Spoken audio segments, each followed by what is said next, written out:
Hi there. I'm Anitra. A few months ago, I wired $35,000 to save my father's life. No hesitation, no conditions. A week later, they cropped me out of the family photo, like I never existed. They called me unstable, said I gave money just to control them. My own mother used my name to apply for benefits I never asked for. And at a church gala, they put my face on a slideshow to raise money without asking me. But here's the thing. It wasn't just the betrayal. It was the planning, the silence, the lies wrapped in scripture and pity. How does a family go from thank you to don't come back? And what happens when you stop being quiet? I wired the money on a Thursday morning. It wasn't a question, wasn't even a decision. Dad needed heart surgery, and there wasn't time for debate or delay. $35,000. That's what it cost. I emptied the last of my emergency fund, pushed the transfer through, and texted Lyle the confirmation. "Taken care of," I wrote. He replied with a thumbs-up emoji. That was it. No call, no thank you, no update, not even a damn receipt. At the time, I didn't think much of the silence. I told myself they were probably just overwhelmed, scared, exhausted, focused on recovery. My mother had always been the practical one. Emotions weren't her strong suit. Lyle? He only reached out when he needed something. That wasn't new. And me? I was the fixer. Always had been. Quietly patching holes in this family like a one-woman emergency crew. 1 week later, the silence grew louder. It was a Saturday afternoon. I was folding laundry in my apartment in Austin when a photo popped up on my feed. My cousin had posted it. A backyard party, balloons, barbecue, beer cans lined up like trophies. In the center of the group, my father stood smiling, fresh out of the hospital, arms wrapped around Charlene and Lyle, a cake shaped like a stethoscope in front of him. I wasn't there. I hadn't even known there was a party. Worse, my face was gone from a photo I knew had included me once, cropped out like I was a mistake. The rest of the comments were full of "Happy birthday, Wardell," and "So glad he's okay," followed by endless tagging. Everyone in that photo was tagged except me. I sat there, phone in hand, heart hammering behind my ribs like it wanted out. I refreshed the post. The tag was still missing. My name, erased, not by accident, by decision. I texted Lyle right away. "Why wasn't I invited to Dad's birthday?" He responded 5 minutes later. "Thought you were busy." That's it. 4 words to explain cutting me out of my own father's celebration after I'd just paid for the reason he was still breathing. Not sorry, not "we should have called," not even a weak excuse about the guest list being limited. Just that lazy lie. "Thought you were busy." I stared at the message until the words started to blur. I checked my call log. No missed calls, no messages, just digital silence from people who had once called me family. I called my mother, straight to voicemail, no return call. That night I couldn't sleep. My chest felt too tight. My mind kept replaying that image. Dad surrounded by smiling faces, celebrating life. My absence wasn't a mistake. It was deliberate, clean, cruel. By midnight, I found myself opening the old drawer under my nightstand. Inside were holiday cards, old birthday invitations, printed out emails with subject lines like "Family Game Night" and "Thanksgiving Menu." I hadn't realized how much I kept until that moment. I held a card from 2014, Thanksgiving in Tulsa. Back then, I was still the dependable daughter. The one who picked up groceries when Mom forgot, who ran errands for Lyle's kids when Charlene couldn't get out. The one who didn't complain. That version of me felt like a ghost. I pulled out my phone and opened the family calendar app we all used to share. Lyle had created it years ago so we could stay connected. I scrolled through events they had added in the past 2 weeks. Dad's recovery dinner, Knox BBQ bash, church brunch with Pastor Neil. Not a single mention sent to me. I stared at my own name on the list. There it was, Anitra Knox. Just a line. No photo, no contact. I deleted it. The screen asked, "Are you sure you want to leave this family calendar?" I tapped yes. Then I sat back in the dark and waited for the regret to kick in. It didn't. Not yet. All I felt was this eerie calm. Not relief, not pain. Just a clean, quiet shift. like something had clicked into place and could no longer be undone. The next morning, while sipping my coffee, I opened Facebook again. The post now had over 100 likes and 23 comments. Still no tag, still no message. I clicked into Lyle's profile, scrolling through his latest update. He'd captioned a photo of Dad blowing out candles with, "Resilience runs in our blood. Grateful for family. Grateful for unity." Unity. What a joke. I took a screenshot, just in case. Then I opened my budget app, pulled up the hospital transaction and labeled it personal loss. Because that's what it was. That money didn't buy gratitude. It didn't earn me a seat at the table. It paid for my exit. It started with a text message from Nora, someone I hadn't spoken to in years. I was clearing out my inbox on a slow Monday morning in April, trying to distract myself from the gnawing silence I still felt weeks after being cut out of Dad's birthday celebration. I hadn't expected closure from them, but I thought maybe they'd eventually reach out. Instead, what I got was something worse. Confirmation that they hadn't just erased me. They'd rewritten the story. Nora's message was short, polite, too polite. "Hey, not sure what's going on, but your mom mentioned you at Women's Prayer Circle. Just wanted to check in. You okay?" I stared at the screen, rereading the words. Nora lived in Tulsa. Same church my mom had been going to for years. Same circle of women who baked casseroles for funerals and whispered behind closed doors about who was going through something. I asked her plainly, "What exactly did she say?" Her reply came within a minute. "She said you've been having emotional struggles, that caring for your dad's health took a toll on you, and she told the group she was holding the family together after your breakdown." Breakdown. That word clung to my skin like oil. Sticky, staining. I didn't reply right away. I put the phone down and just sat there, blinking at nothing, trying to register the sharp pivot. They didn't thank me. They didn't invite me. And now, they were using me. I pulled up Facebook. My mother wasn't the type to post often, but when she did, it was always coded in that careful sweetness, something church-ready, soaked in religious platitudes. And there it was. A status posted 2 days ago. A photo of her hands folded in prayer and a caption. "Every family has that one child who loses their way. Please keep us in your prayers as we try to show her grace." I felt like someone had poured ice water into my chest. The comment section was full of sympathy. "Stay strong, Charlene. She'll come back to the light. You're such a good mother, always giving, even when it hurts. Praying for your prodigal daughter." And then I saw Lyle's comment. "She's trying, but she's not well. We're just taking it day by day." Not well? I wasn't the one inventing stories in front of a room full of strangers. I wasn't the one weaponizing someone's silence. But here I was, painted as unstable, fragile, broken. I called Lyle. He picked up on the second ring, sounding out of breath like I'd interrupted something important. "Hey," he said cautiously. "You want to tell me why Mom is out here saying I had a breakdown?" I asked, my voice tight but even. He sighed like this was all exhausting for him. "Anitra, don't make this a thing." "A thing?" I said, my tone sharpening. "You let her stand in a room full of people and use my name like a cautionary tale? You co-signed it in the comments." "She didn't name you." "Oh, come on. You know exactly who she was talking about." He was quiet for a moment, then said, "Look, Mom's just doing her best. She's been through a lot. Dad's recovery hasn't been easy.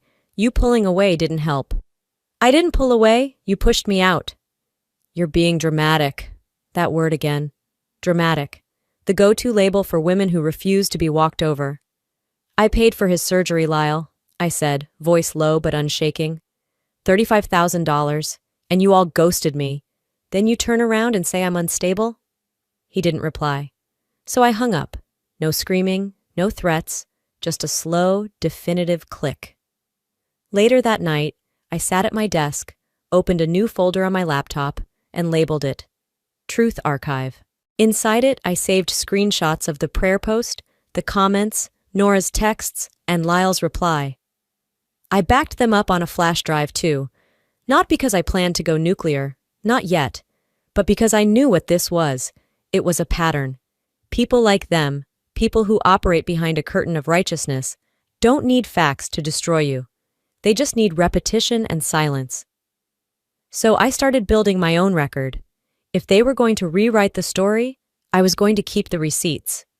2 days later, I got an email from a woman named Claire, someone I barely knew from my parents' church.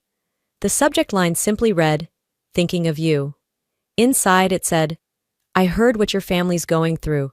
Just know you're not alone. We all stumble sometimes. God still loves you." I closed the message without replying. I wasn't going to play into their theater. I wasn't going to be the sad daughter in need of saving. I wasn't going to be their redemption arc. I was going to be the record they couldn't erase. And this time, I wouldn't wait to be heard. I'd make sure the truth had its own timeline, one they couldn't manipulate with sympathy posts and church gossip. The next morning started like most others. Coffee, silence, and the hum of my apartment's AC cutting through the stillness. I'd barely taken a sip when the email arrived. The sender made my heart stop. Aileen, Lyle's ex-wife, the woman who used to bring deviled eggs to Thanksgiving and always offered to help clean up while the rest of the family disappeared into the living room. We hadn't spoken in almost a year, not since she packed up her things and left him. Subject? "You need to see this." That was all it said. Attached was a forwarded email. I hesitated before opening it. My palms were already damp, nerves pulsing in my wrists like I could feel the lie before reading it. It was from Charlene, sent 2 months before Dad's surgery. "Once the money clears, we shift. She's not part of the long term. Let her react how she wants. If it gets messy, we say she's unstable. People will understand. Trust me." My breath left my lungs so hard it felt like I'd been punched. It wasn't vague. It wasn't a misunderstanding. It was strategy. I wasn't written out. I was never written in. Everything I doubted, the ghosting, the prayer posts, the photos, the fake concern, it all lined up. It wasn't passive neglect. It was a decision made in advance. Cold, calculated. I stared at the screen for a full minute. The words didn't blur. They etched themselves deeper with every second. Let her react how she wants. I whispered the line out loud. They expected me to panic, to lash out, to look unstable. I hit download and saved the email directly to the Truth Archive folder, then printed a copy and placed it in the expanding binder on my desk. I labeled it Charlene_Feb 2023. I texted Aileen, "Call when you can." She rang within 5 minutes. "Hey," she said softly. "I wasn't sure if I should send it, but after what I saw online—" "You did the right thing," I cut in. "How long have you known?" A pause, then a sigh. "I saw it back when I was still living with Lyle. He didn't hide much, just assumed I wouldn't care. But I did. I asked Charlene why they were excluding you. She smiled and said, 'Not everything needs to be shared with Anitra.'" I closed my eyes. I remembered that Thanksgiving. Aileen had sat beside me and whispered, "You okay?" I thought she was just being polite. I had no idea she already knew. "I asked Lyle too," she continued. "He got defensive, told me to mind my place, said I didn't understand family dynamics. After that, things got weird. They stopped inviting me to anything family-related. Charlene told me if I kept defending you, I should find somewhere else to spend the holidays." I swallowed the rage building in my chest. "And that's why you left?" "Part of it. I couldn't sit there and pretend anymore." There was a moment of silence between us, not awkward, just thick with everything we hadn't said before. "I should have told you earlier," Aileen said finally. "I'm sorry." "You're the only one who did anything at all," I replied. When we hung up, I didn't cry. I didn't shake. I opened my notebook and started a new page. People who knew. People who stayed silent. People who benefited. I began listing names. It wasn't just Charlene or Lyle. There were cousins who posted party pics without tagging me, friends of the family who commented under my mother's passive-aggressive Facebook updates. Even Claire, the woman who emailed me out of nowhere offering sympathy for whatever I was going through. They weren't just complicit. They were part of the system. This wasn't a rupture. It was a structure, one built long before I noticed the cracks. I added a second page. Actions taken. Truth Archive. Active screenshots. backed up twice, printed email, physical copy, Aileen, direct witness. I sat back in my chair, holding the printed email in my hand like it weighed more than a single sheet of paper. If I ever doubted it before, I whispered, now I knew. This wasn't confusion. This wasn't hurt feelings. This was design. It wasn't about making things better anymore. It was about making things clear. 2 mornings later, I was rinsing a cup in the sink when my phone buzzed on the counter. I grabbed it with one hand, expecting a delivery update. But no, of course not. It was from Lyle. Hey, Mom said rent's tight this month. Think you can help cover? No greeting. No, how are you? No acknowledgement of the fundraiser, or the birthday I'd been excluded from, or the latest church gossip. Just a request, casual and clinical, like nothing had happened. I stared at the text for a full minute, letting it just sit there. My knuckles went white around the ceramic. I didn't even have to think. My thumbs moved before I consciously told them to. You still think I'm your ATM? I watched the typing dots appear, then disappear. He didn't answer, and maybe that was the answer. I set the phone down and opened my laptop, thinking maybe, just maybe, I could distract myself by paying a few lingering medical bills tied to Dad's surgery. I'd set up a login with the hospital's payment system months ago when I transferred the funds directly. I figured if nothing else, I could download a final receipt for tax records. But the dashboard wouldn't load. Access denied. I tried again, same result. I double-checked the password, clicked reset. Nothing.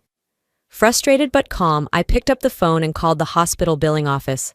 A woman with a clipped voice and a Midwestern accent answered, "Billing, this is Lori." I gave her my name, my dad's patient ID, and the account number I had saved. After a brief hold, she came back. "Oh, this account's been reassigned. You're not listed as the primary anymore." I blinked. "What? That's not possible. I funded the entire procedure. From my account." "Yeah, it looks like the primary contact was updated on April 10th. Charlene Knox is listed now." I almost dropped the phone. "Can you tell me who changed it?" "I'm sorry, ma'am. I can't disclose that. Privacy policy." "Can you at least tell me if the change was initiated from her end?" "I really can't say." I thanked her, somehow politely, and hung up. My stomach churned as I reopened the app on my phone. The transfer from my account was still there. $35,000, Knox Medical Center. But in the hospital's system, I didn't even exist. I sat down hard on the edge of the couch and stared at the floor. I paid the bill. And now, I wasn't even listed on the receipt. That wasn't just disrespect. That was a move, a quiet one, surgical. The kind of erasure you only do if you're confident no one will fight back. I called Charlene, straight to voicemail. I didn't yell. I didn't ramble. I just left a message. "Hi, it's Anitra. I tried logging into the hospital account and it says I'm no longer listed. Did you make that change? Please let me know." I didn't expect a response, but I wanted the record to show I asked. After the call, I pulled my notebook from the drawer and flipped to the back. A fresh page. A new phase. Truth Archive, Phase 2. I wrote it at the top in red ink this time. Then I began logging everything.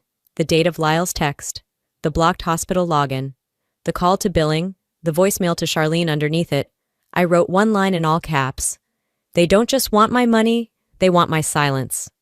I opened a new folder in Google Drive and labeled it the same, Phase 2. Inside, I uploaded screenshots of the transaction from my bank, the denial screen from the hospital portal, and my note from the call. Let them rewrite what they wanted. I would record what they couldn't. They built their story on whispers. I was building mine on paper. I wasn't collecting pity. I was collecting proof. The next morning, after barely 4 hours of sleep, I took my coffee black and sat down in front of my laptop. The apartment was still, save for the occasional hum of the refrigerator. No TV, no music, just focus. I wasn't interested in revenge. I wasn't plotting to burn everything down. But I was done pretending this wasn't a coordinated effort. And that's when I got the first message of the day, from Melissa, a former friend from Mom's church circle, someone I hadn't spoken to in years. The kind of person who posted daily Bible quotes but never replied to direct messages. Her message read, Just wanted you to know, your mom's been saying some stuff about you in the women's circle group. Thought you should see this. Attached was a screenshot. Charlene. Anitra's always had control issues. That money she gave us? Just another leash. She's always been difficult. Then Lyle chimed in. She thinks throwing cash earns her a seat at the table. But family isn't bought, it's earned. I blinked. Earned? As if I hadn't bailed them out of a crisis they couldn't handle. As if I wasn't the only one who stepped up while they acted like victims. I scrolled back up and read Charlene's words again. Control issues. No, I didn't pay to control them. I paid because they had no one else. I paid to keep my father alive. But they didn't want to remember that part. I took a screenshot, then another. Saved them in phase 2 of the Truth Archive. Subfolder, Narrative Control. It stung more than I thought it would. Not because I believed them, but because I knew others would. That afternoon, I got another message, this time from my cousin Clarice. She was the only one who still checked in without an agenda. We'd grown up riding bikes and catching fireflies during summers in Tulsa. She still called me Nini, like she did when we were kids. Her message came with a PDF attachment. I thought you should see this. I didn't agree with it, but I didn't know how to speak up either. I'm sorry. It was a scanned copy of the revised family will. I opened it, heart already pounding. In Section 3, Beneficiaries and Allocations, my name appeared not under the direct heirs list, but further down. Conditional beneficiaries, subject to parental discretion. Those exact words, no fixed percentage, no assets listed. Just a vague clause that legally meant, we'll decide later, if we feel like it. I hadn't asked for an inheritance, but reading it like that, like I was an afterthought, hurt more than I expected. They wanted me erased, legally, socially, financially. So I called Rowena. She was a former roommate from law school, now a family attorney with a reputation for being direct and unapologetic. The kind of woman you didn't hire unless you were serious. She answered on the second ring. About time, she said, skipping pleasantries. What's going on? I explained everything, the will, the messages, the hospital access, the smears. She didn't interrupt once. When I finished, there was silence on the line. Then, Anitra, this isn't just bad parenting. This is calculated isolation. You're being boxed out on every front. I nodded, even though she couldn't see me. So what do I do? You start by documenting every instance, and you make one thing clear. You won't be their scapegoat. Not quietly. We hung up, and I went back to my desk. That evening, I typed out a message. I didn't send it in anger. I sent it in full clarity. Group text, Lyle, Charlene. Let's make something clear. I don't need to be included. I don't want anything from you. But if you keep spreading lies about my intentions, my mental state, or my character, I will respond. Publicly. And I have proof. Every word, every edit, every attempt to twist the truth has been documented. I paused. I suggest you tread carefully. Not because I'm vindictive, but because I'm tired. Tired of being the only one who knows what really happened. No response. Not a single word. And that silence told me everything. They didn't want peace, they wanted power. And they thought if they just ignored me long enough, I'd go away. But silence wasn't safety anymore. It was a weapon. One I was no longer going to let them use. I'd given them space to come clean. I'd given them room to apologize. I'd even given them the benefit of the doubt, longer than most would. But now I gave them warning. 2 mornings later, as I sat sipping lukewarm coffee at my kitchen counter, an email pinged in. Subject, pending application action required. It was from the Texas Department of Human Services. For a second, I thought it was a phishing scam. Until I clicked in. The body read, Dear applicant, we're reaching out regarding your request for emergency housing and food assistance. Your application is incomplete. Please log into your account to finish the verification process. I blinked at the screen, rereading the line about my request. I hadn't applied for anything. Not now. Not ever. Confused, I clicked the verification link. Security questions I never set. A recovery phone number I didn't recognize. Something was off. I called the hotline listed at the bottom, waited 30 minutes to speak to someone. When the representative finally answered and pulled up the application tied to my name and social security number, my breath caught. The listed residential address? My parents' house. I didn't need a DNA test to know who did this. They weren't just sabotaging my reputation now, they were stealing my identity. I ended the call politely. Then I stood up, dumped the cold coffee, and marched to my desk. There are moments when you cry, and there are moments when you print forms. I chose the second. I downloaded the Renunciation of Inheritance and Legal Association form from a legal document service. I filled in every line myself in bold ink. No lawyer needed, no ceremony. I, Anitra R. Knox, hereby reject and relinquish any claim to the estate, property, or financial designations associated with the estates of Charlene Knox and Wardell Knox. It went on, covering any future claims, any false attachments, but the final line was the one that mattered. Effective immediately and irrevocably. I drove to a local notary office just off I-35, a strip mall squeezed between a vape shop and a Vietnamese bakery. The guy behind the counter barely glanced at me as he stamped the form. By noon, 3 certified copies were on their way. 1 to my mother, 1 to my father, 1 to their estate attorney. Then I logged into the Texas Attorney General's fraud reporting portal and submitted a formal complaint. I attached the email, the call notes, a timeline of my residency, and proof that I hadn't lived at their address for years. If Charlene wanted to play with government forms, she'd now have to play with state investigators too. That afternoon, I sat on the couch and stared at my muted TV. No messages came in. No calls. No knock at the door.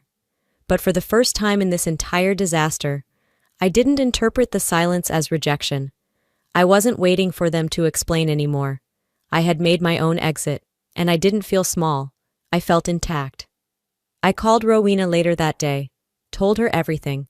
She said simply, "Good. That's how you protect yourself." Then she walked me through the next steps, updating my own will, assigning power of attorney to someone I trusted, removing Charlene and Wardell from every emergency contact list they'd once been on. "This is you drawing the line," she said. "No, this is me moving the line," I replied. "Out of their reach." It wasn't about revenge. I didn't need to hurt them back. I just needed to make sure they couldn't use my name, my existence, as a tool for gain or guilt ever again. Before I went to bed, I opened the Truth Archive, created a new folder, Phase 3, Exit Strategy. I uploaded PDFs of the notarized letter, the fraud complaint, and my updated legal designations. I didn't do it because I planned to fight them. I did it because I no longer needed to explain myself. Not to them, not to anyone.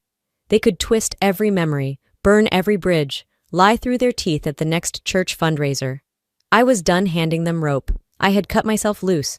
It started with a video link sent by a former classmate from Tulsa. No subject, no message, just the URL. I tapped it, not expecting anything. Maybe another vague post about family unity or a dig cloaked in a Bible verse. What loaded was worse. The caption read, "Knox Family Resilience Night Full Program." It was a recording from a local church auditorium, clearly packed. A banner hung overhead with the words, "Faith Through Storms," stitched in glittery gold. I watched as Charlene stood at the podium, hands clasped in exaggerated prayer. Her voice trembled as she began to speak. "I ask that you all pray for our family. We've faced loss this year, not just in health, but in spirit. Our daughter, she's chosen a different path." The camera cut to a few faces nodding, misty-eyed. "She's battling things we don't understand, career pressure, emotional confusion, but we don't hate her. We love her through it." Applause, donations, a standing ovation for a woman who'd called me delusional behind closed doors. I watched in disbelief as they turned my absence into a charity case, a pity project. They made my silence look like sickness, and theirs like sainthood. That night I barely slept. Not out of rage, but from calculation. I didn't react publicly. I didn't rush to post a rebuttal or send angry texts. Instead, I opened the Truth Archive and clicked New Folder, Stagecraft. I uploaded the video, downloaded a transcript, saved screenshots of the fundraiser page. Then I wrote a new note. They sold my distance as a death. I'm still here, just not where they can reach me. A few days later, I got a call from a number I didn't recognize. When I let it go to voicemail, it turned out to be from the front desk at my old therapist's clinic in Austin. The receptionist said a doctor had called to verify some information Charlene had shared during her recent visit. She mentioned your name, said you had a history of erratic behavior, delusions, even aggression.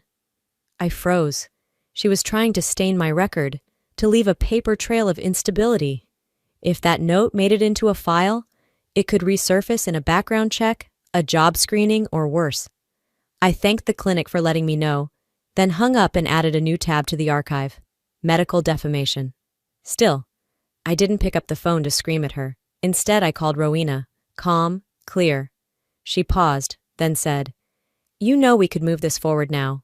I said, "No, let them think I'm still licking my wounds." Rowena exhaled. "That's restraint most people wouldn't manage." "It's not restraint," I told her. "It's precision. They're playing for attention. I'm playing for accountability." The next hit came via an old friend, Marissa, who had stopped texting me back after all this began. Out of nowhere, she forwarded me a screenshot of a message thread.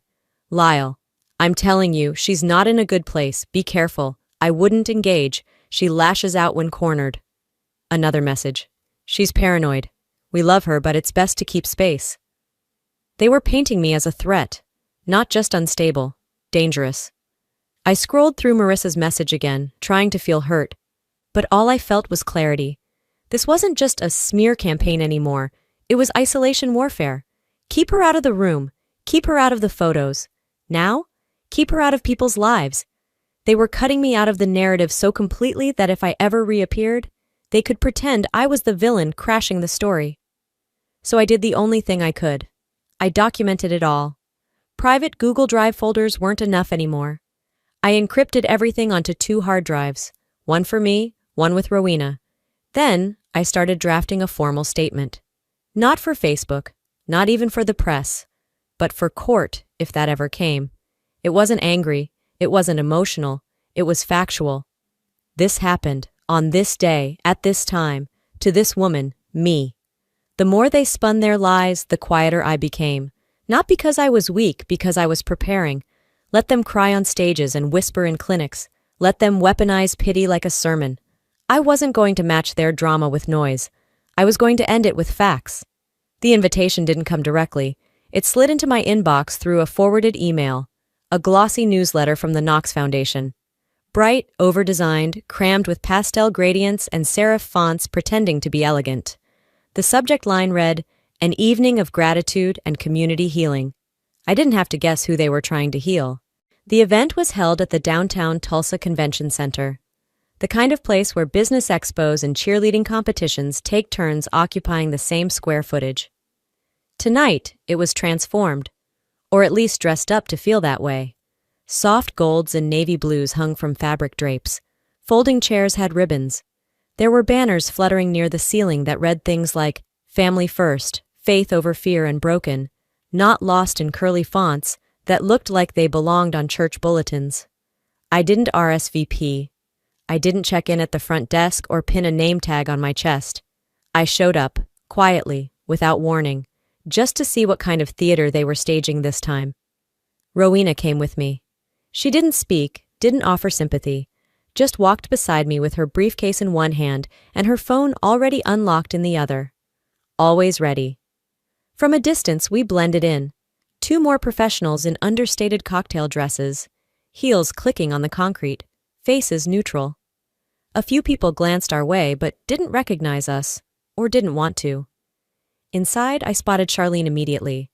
She was already working the room, hands gently gripping forearms, faces pulled into soft expressions. She wore a pale blue blazer, pearl earrings, and her hair done in those effortless curls that take 2 hours and a salon to pull off. Her makeup was barely there, designed to say I'm vulnerable, but I showed up anyway. A mic was passed to her. The room dimmed. She took the stage with a practiced fragility, her shoulders rising with a deep, steadying inhale. "I'm not here tonight for pity," she said, her voice warm and just slightly cracked. "I'm here because families, real families, don't give up on each other, even when it's hard, even when someone strays." She paused. Let the silence work for her. Then she nodded toward the tech table, and the slideshow began. Photos flickered across the massive screen behind her. Charlene sitting by Wardell's hospital bed, her hand in his. Charlene hugging Lyle in a sunlit kitchen. Charlene lighting a candle at some fundraiser I hadn't been invited to. Each image timed perfectly with the music, a sentimental piano loop you'd hear in a pharmaceutical ad. And then, me. There I was, smiling, holding Dad's hand at the hospital, a photo I didn't remember anyone taking, let alone one I'd signed off on for public display. Beneath the image a caption read, "We lost her to stress, but we believe in her return." The room sighed, a few gasps, a tear or two. Heads shook in knowing sympathy. They had turned me into a ghost, a quiet tragedy they'd had to endure. Not the woman they cut off, not the person they blamed, pushed out, lied about. I was the sacrificial daughter, the one who cracked under pressure and had to be mourned prematurely so they could move on with the more palatable narrative. Next to me, Rowena's jaw tensed. She didn't speak, didn't need to. Then, right as the applause began and they passed around donation bins wrapped in ribbon, my phone buzzed. A text. It was from Sasha, a former coworker, someone I hadn't heard from in months. She'd moved back to Tulsa recently, after a divorce. She sent a photo. Lyle was in it, standing by the buffet table, deep in conversation with a couple who looked halfway interested. Then a follow-up message. "He's saying you're unstable, that they had to cut you out of the family plan for safety." I blinked. Family plan? I opened my insurance app and tried to log in. Access denied. I tried again, same result. My fingers were already numb before I pulled up the provider's customer service number and stepped outside. The Tulsa heat wrapped around me like wool, thick, unrelenting, hard to breathe through. When the operator finally picked up, I didn't waste time. "Hi, yeah, I need to confirm my health coverage. Name is Anitra Knox. Can you tell me if my policy is still active?" There was typing, a pause, then a slow, apologetic exhale from the woman on the line. "Ma'am, your account was closed last fall. We sent notice to the policyholder on file." "Who was the policyholder?" "Wardell Knox." I stared straight ahead, past the tinted doors and chandeliers, into the dark parking lot. "He removed your name on September 14th. September 14th, 3 weeks before Charlene stood in front of her church, collecting donations under the claim that I was carrying the financial burden of Wardell's care." I ended the call and stood still, lips pressed tight. It wasn't just that they'd erased me. It wasn't just that they lied. They did it while using my name to get sympathy, donations, approval. They buried me and then sent out invites for the funeral. Rowena stepped beside me, phone already at her ear. "We're filing. Cease and desist for defamation. I'm attaching the insurance records under fraud and misrepresentation. They used your image for financial gain under false pretenses. It's textbook." I nodded once. No tears, no trembling, just rage sharpening into action. I pulled my backup flash drive from my clutch. It held everything. Emails, voicemails, screenshots, memos, copies of Dad's prescriptions I'd paid out of pocket when they said they couldn't find the right card. All of it. "I'm also emailing the Tulsa Chronicle," I said. "I went to school with someone who edits the community page." Rowena raised an eyebrow. "We publishing the whole thing?" "Not yet. Just enough truth to clear the air they keep choking." Back inside, the event was in full swing. The lights glittered. Dessert was served in tiny glass cups with gold spoons. Charlene raised her champagne flute with perfect posture and a beatific smile.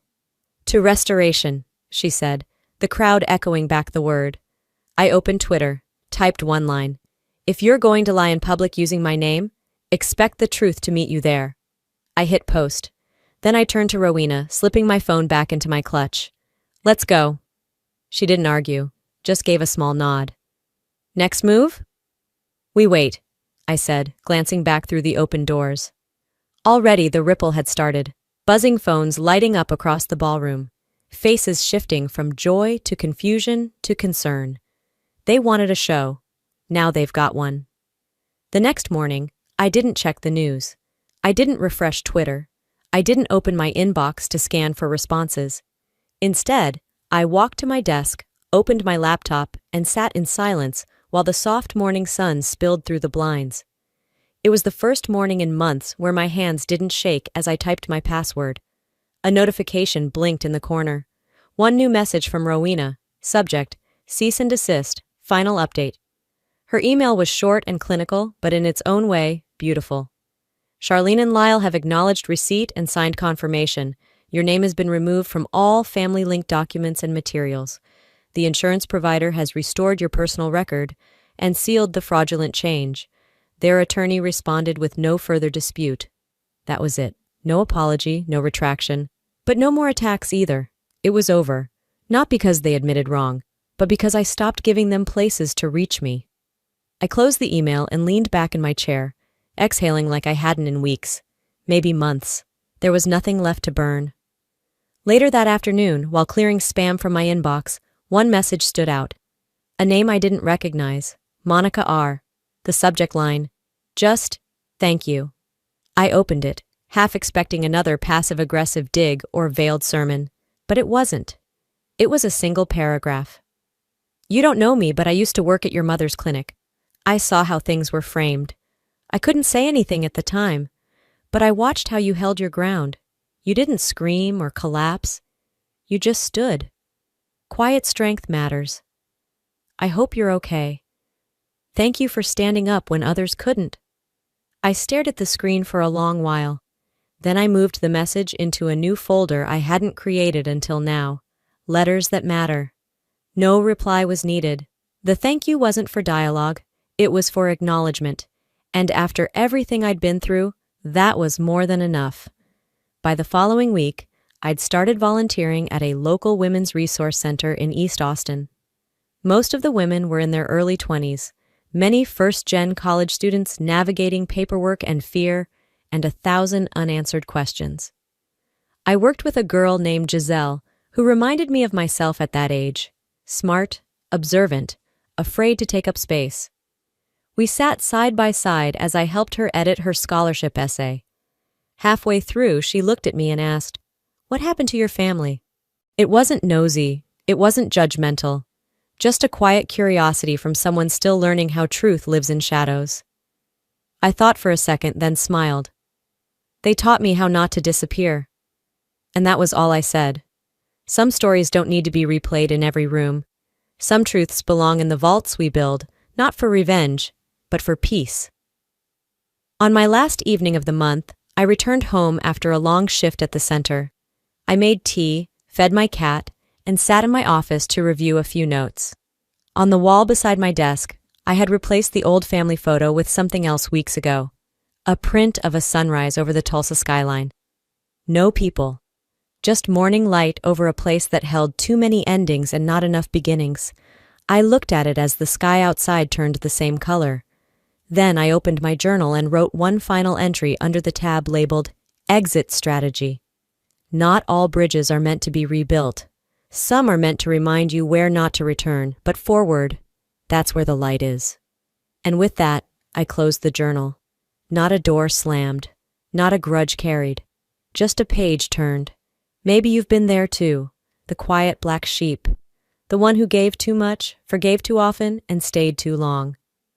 I used to think family meant endurance, enduring shame, manipulation, and silence just to belong. But I've learned something. Love without respect is not love. Family without honesty is not family. And peace that costs your voice is not peace, it's submission. If I could leave you with one truth, it's this. You are allowed to walk away from people who rewrite your worth. You are allowed to start over without apologizing, and you don't need to be included to matter. Sometimes the bravest thing you can do is to quietly reclaim yourself. So now I want to hear from you. Have you ever had to choose between family and your own sanity? If this story hit close to home, drop a 1 in the comments, or tell me where you're watching from. If it didn't resonate, that's okay too. Let me know why. Let's talk about it. This space is for real stories, real people, and real healing. And hey, if this video touched something in you, go ahead and subscribe to the channel. We've got more stories coming your way that speak to truth, strength, and second chances, because no one should feel alone in a fight for their dignity. Thank you for watching, and remember, you are not invisible. You are not erased. You're just getting started.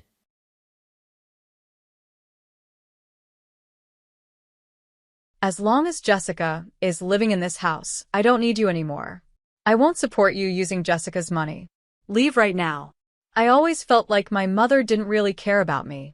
Still, I kept trying, hoping that one day she would accept me. But I was wrong. I lost hope. Toxic parents don't change, so I gave up and left the house. I never thought she would come back later and ask me for help. My name is Laura. I'm 39 years old. I'm still single and living in my parents' house. When I was in my 20s, I wanted to get married. But now, that feels impossible.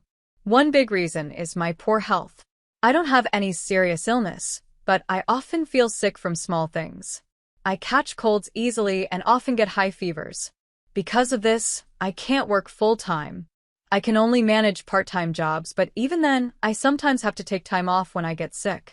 So, I don't have a steady job. This means I spend a lot of time at home. Recently, I started working from home, which helps since I don't have to travel.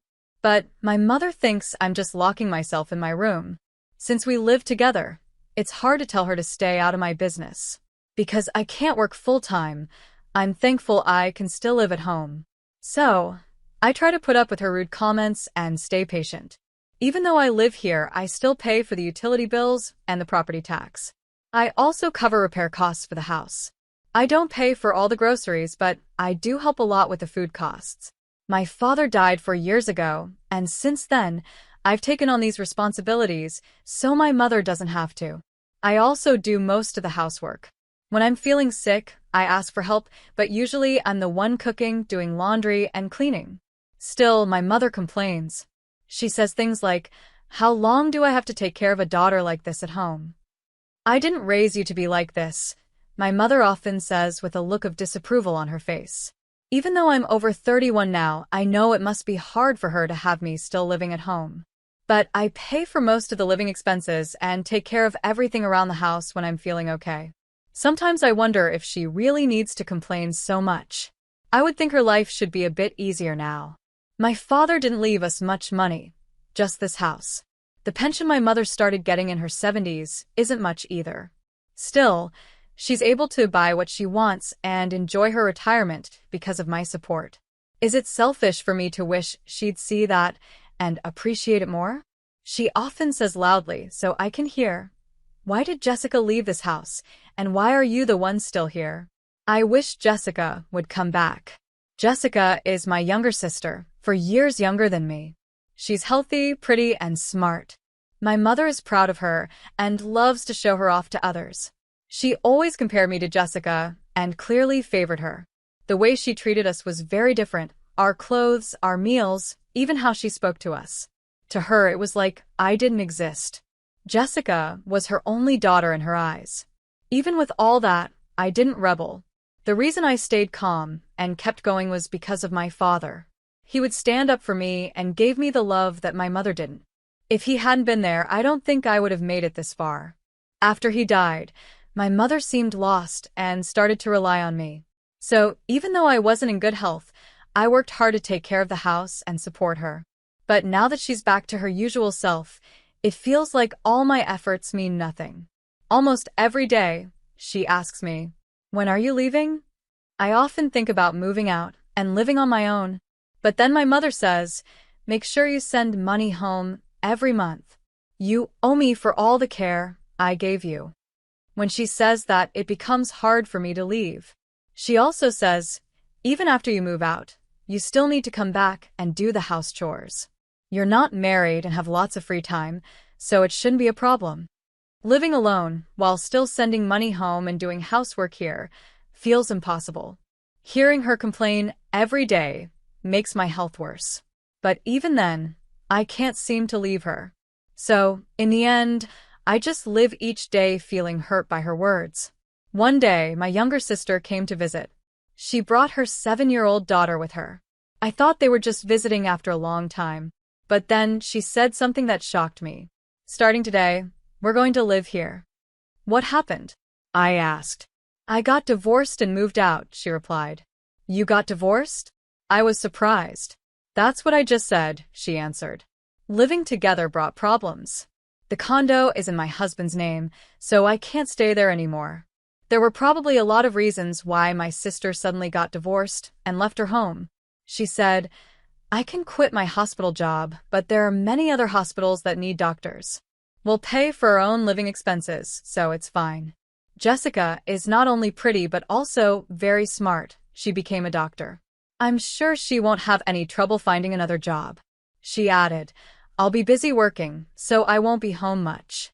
I'll leave the housework to you, big sis." Then, without waiting, she went straight to the living room and said, "I'm starving." She came right when I had just finished making dinner. I rushed back to the living room, but they had already started eating. My mother, sister, and Emma were all sitting at the table. There wasn't even a place for me. My meal wasn't prepared at all. It was like I didn't matter. I had only made enough food for my mother and myself. They must have split that small amount between the three of them. "This is delicious," my sister said happily, not even noticing that I hadn't eaten. "I'm so glad to see you. Eat as much as you want," my mother said to her, smiling. Now that her favorite daughter was back, she was in a great mood, completely ignoring me. My Emma ate quietly, looking tired and sleepy. Watching this, something about the scene felt familiar. Suddenly, memories from the past rushed into my mind. It looked just like it used to when my father was away on business trips. When he wasn't home, my mother would act like I didn't exist. She and my sister would sit at the table and pretend I wasn't even there, not even a seat for me. Remembering that, I felt like crying. I quietly left the house to buy myself something to eat. Unlike in the past, I now had my own money. That gave me a small sense of freedom. As I walked, I thought about my father. Tears ran down my face. And just like that, my life with my sister and her daughter began. It's not that Jessica and I fight all the time, but I know our mother favors her. Jessica also looks down on me. She treats me like a maid, saying things like, "Big sis, clean the room," or "You can handle the chores, I'm working." But while she lies on the couch saying she's working, it doesn't seem like she even has a proper job yet. When I asked her what she planned to do, she got annoyed and said, "It's no use telling you. There are plenty of jobs for doctors. I've been working nonstop until now, just let me rest, okay?" I asked, "But what about paying for things?"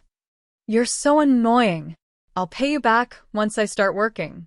Stop nagging me about money," she snapped. I didn't know what to say. Because of how I grew up, it's still hard for me to speak up to my mother and sister.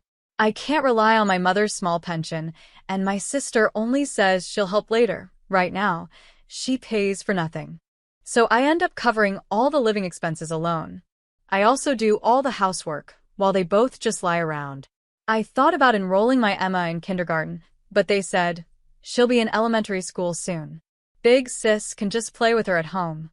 Watching the two of them do nothing, while all the work and responsibility fall on me, I could only sigh. Every day is busy and overwhelming, but I keep going. I was feeling a little unwell, but neither my mother nor my sister offered to help with the housework. Since Jessica moved in, my mother completely stopped doing any chores. Now, she just spends her time chatting and laughing with Jessica. It's like I don't even exist. Why am I the one doing everything when they don't care about me? Even though I try to talk to them, no one listened. Jessica still didn't show any interest in finding a job. When I asked her about it, she just got angry, so I couldn't bring it up again. One day, she said she was going for a job interview and left the house. I felt a little relieved. I went back to my room, sat down, and started reading the newspaper. Then something in the news caught my eye. Can this be real? This isn't a dream, right? I said to myself, surprised by what I was reading. Suddenly, I heard a loud knock at my door. I jumped, startled by the noise. Could it be Jessica? Maybe she was back and wanted me to start making dinner, but it felt too early for that. As I wondered, I heard my mother yell angrily, "Laura, open the door. Hurry up." I had locked the door because I was worried about things getting taken from my room. But her voice sounded so mad that I hesitated to open it. Still, I couldn't leave it locked. When I finally opened the door, my mother stood there with a furious expression. "What have you been doing? You know Jessica went out for a job interview, right?" "Yes, I know," I said. "Then if you know, get out of this house right now." I was shocked. I couldn't believe what I was hearing. What do you mean? I asked. Don't make me say it again. Get out. I couldn't believe it. My own mother was telling me to leave. Why should I leave? I asked, confused. You're not needed anymore. You're really slow to understand, aren't you? Even though I had taken care of the house, even when I felt sick, even though I had done so much for this family, now she was acting like I meant nothing. What are you even doing? She continued. You just stay in your room and pretend to be sick so you don't have to work. I am working from home, I said. I help pay for things and I do all the chores. But she didn't care. People who are useless are no longer welcome here, she said firmly. I stood there, unable to say anything. Her words hit me hard. As long as Jessica is here, I don't need you anymore. I'm not going to support you using Jessica's money. Leave. Now. Hearing those words, something inside me broke.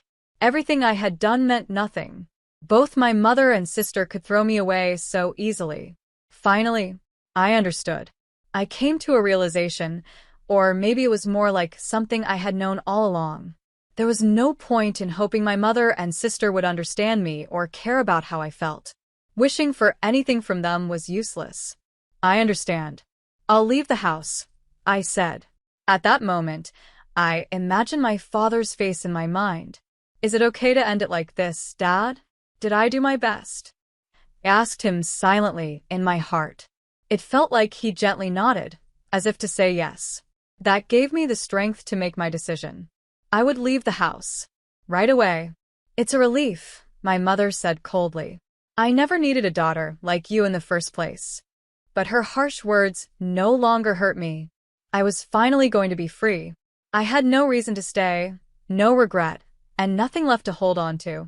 I quietly nodded and started packing my things. Everything moved fast after that.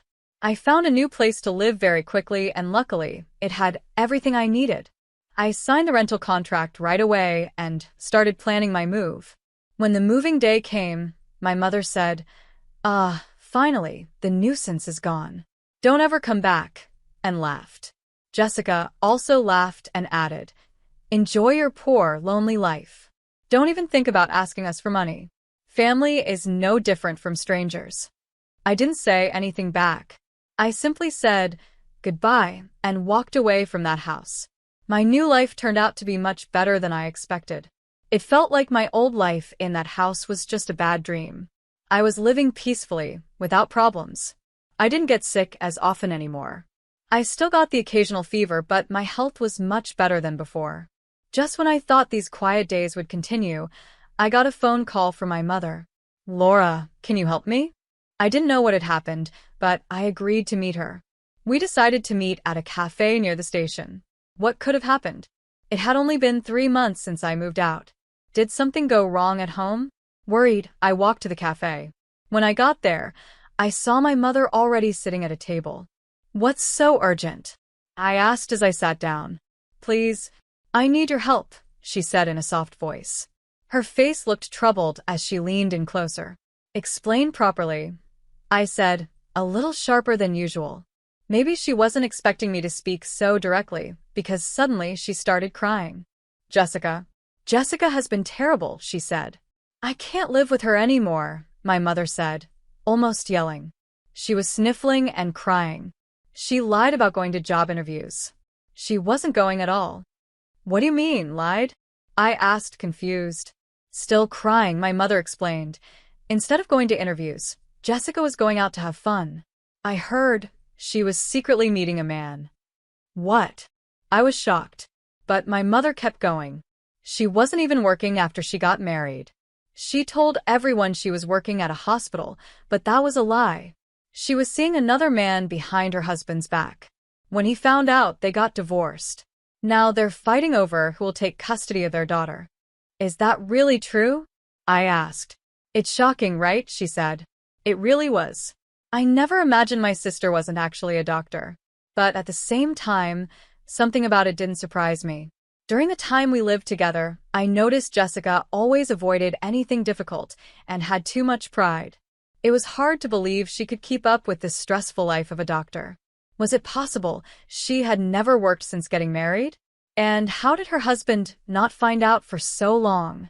She got divorced because he finally caught her lies. Did she really think she could just spend his money forever and not get caught? I didn't know what to say. Jessica had been so careless. And now, can she even pay the divorce settlement? I asked. She says she can't, my mother replied. And now she's saying you should pay it for her. I couldn't help but laugh at how ridiculous that was. My sister had no plan to work, and now she was trying to throw all her problems onto our mother. My pension is tiny, my mother said. And there's almost no money left from your father. We can't pay it. She started crying again. She doesn't help at home either. No chores. No cleaning. Why not? I asked. She never did it even when she was married, my mother said. Her husband didn't know, but she secretly hired a maid. Most of his money was spent without him realizing, and when he found out, everything fell apart. Honestly, it was kind of funny in a sad way. I couldn't help but laugh. Who is she to talk? Mom, you did the same thing, making me do all the housework. Don't compare me to Jessica, my mother snapped. What's the difference? I asked. I was honestly still surprised by how she kept blaming everyone but herself. So, what does that have to do with me? I asked again. Please come back home, she suddenly begged. I'm not coming back, I said firmly. You're clearly trying to throw me away now that Jessica is back. Did you forget how much I did for you at home? My mother's face turned red. Her emotions suddenly exploded when she heard me say no. This is why no one likes you. Even though I took care of you like a mother should, you're so ungrateful. I stayed silent and quietly reached for the glass of water on the table. You have no right to refuse, she yelled. You need to come back, clean the house, and help out with the money. Stop complaining and hurry up. I couldn't take it anymore. With one quick move, I splashed the water from my glass onto her. In that instant, she went completely silent. The whole cafe became quiet. You could only hear the sound of water dripping. Her face was frozen in shock. Sorry, I said calmly. My hand slipped. As I spoke, I reached for her glass. She opened her mouth like she was going to say something, maybe to stop me. Too late. I splashed her again. The water hit her face and went into her mouth. She started coughing. Cough, cough. What are you doing? Oops. Slipped again. Sorry, I said, pretending to be innocent. A waiter started coming over. I quickly apologized and used a towel to wipe the table.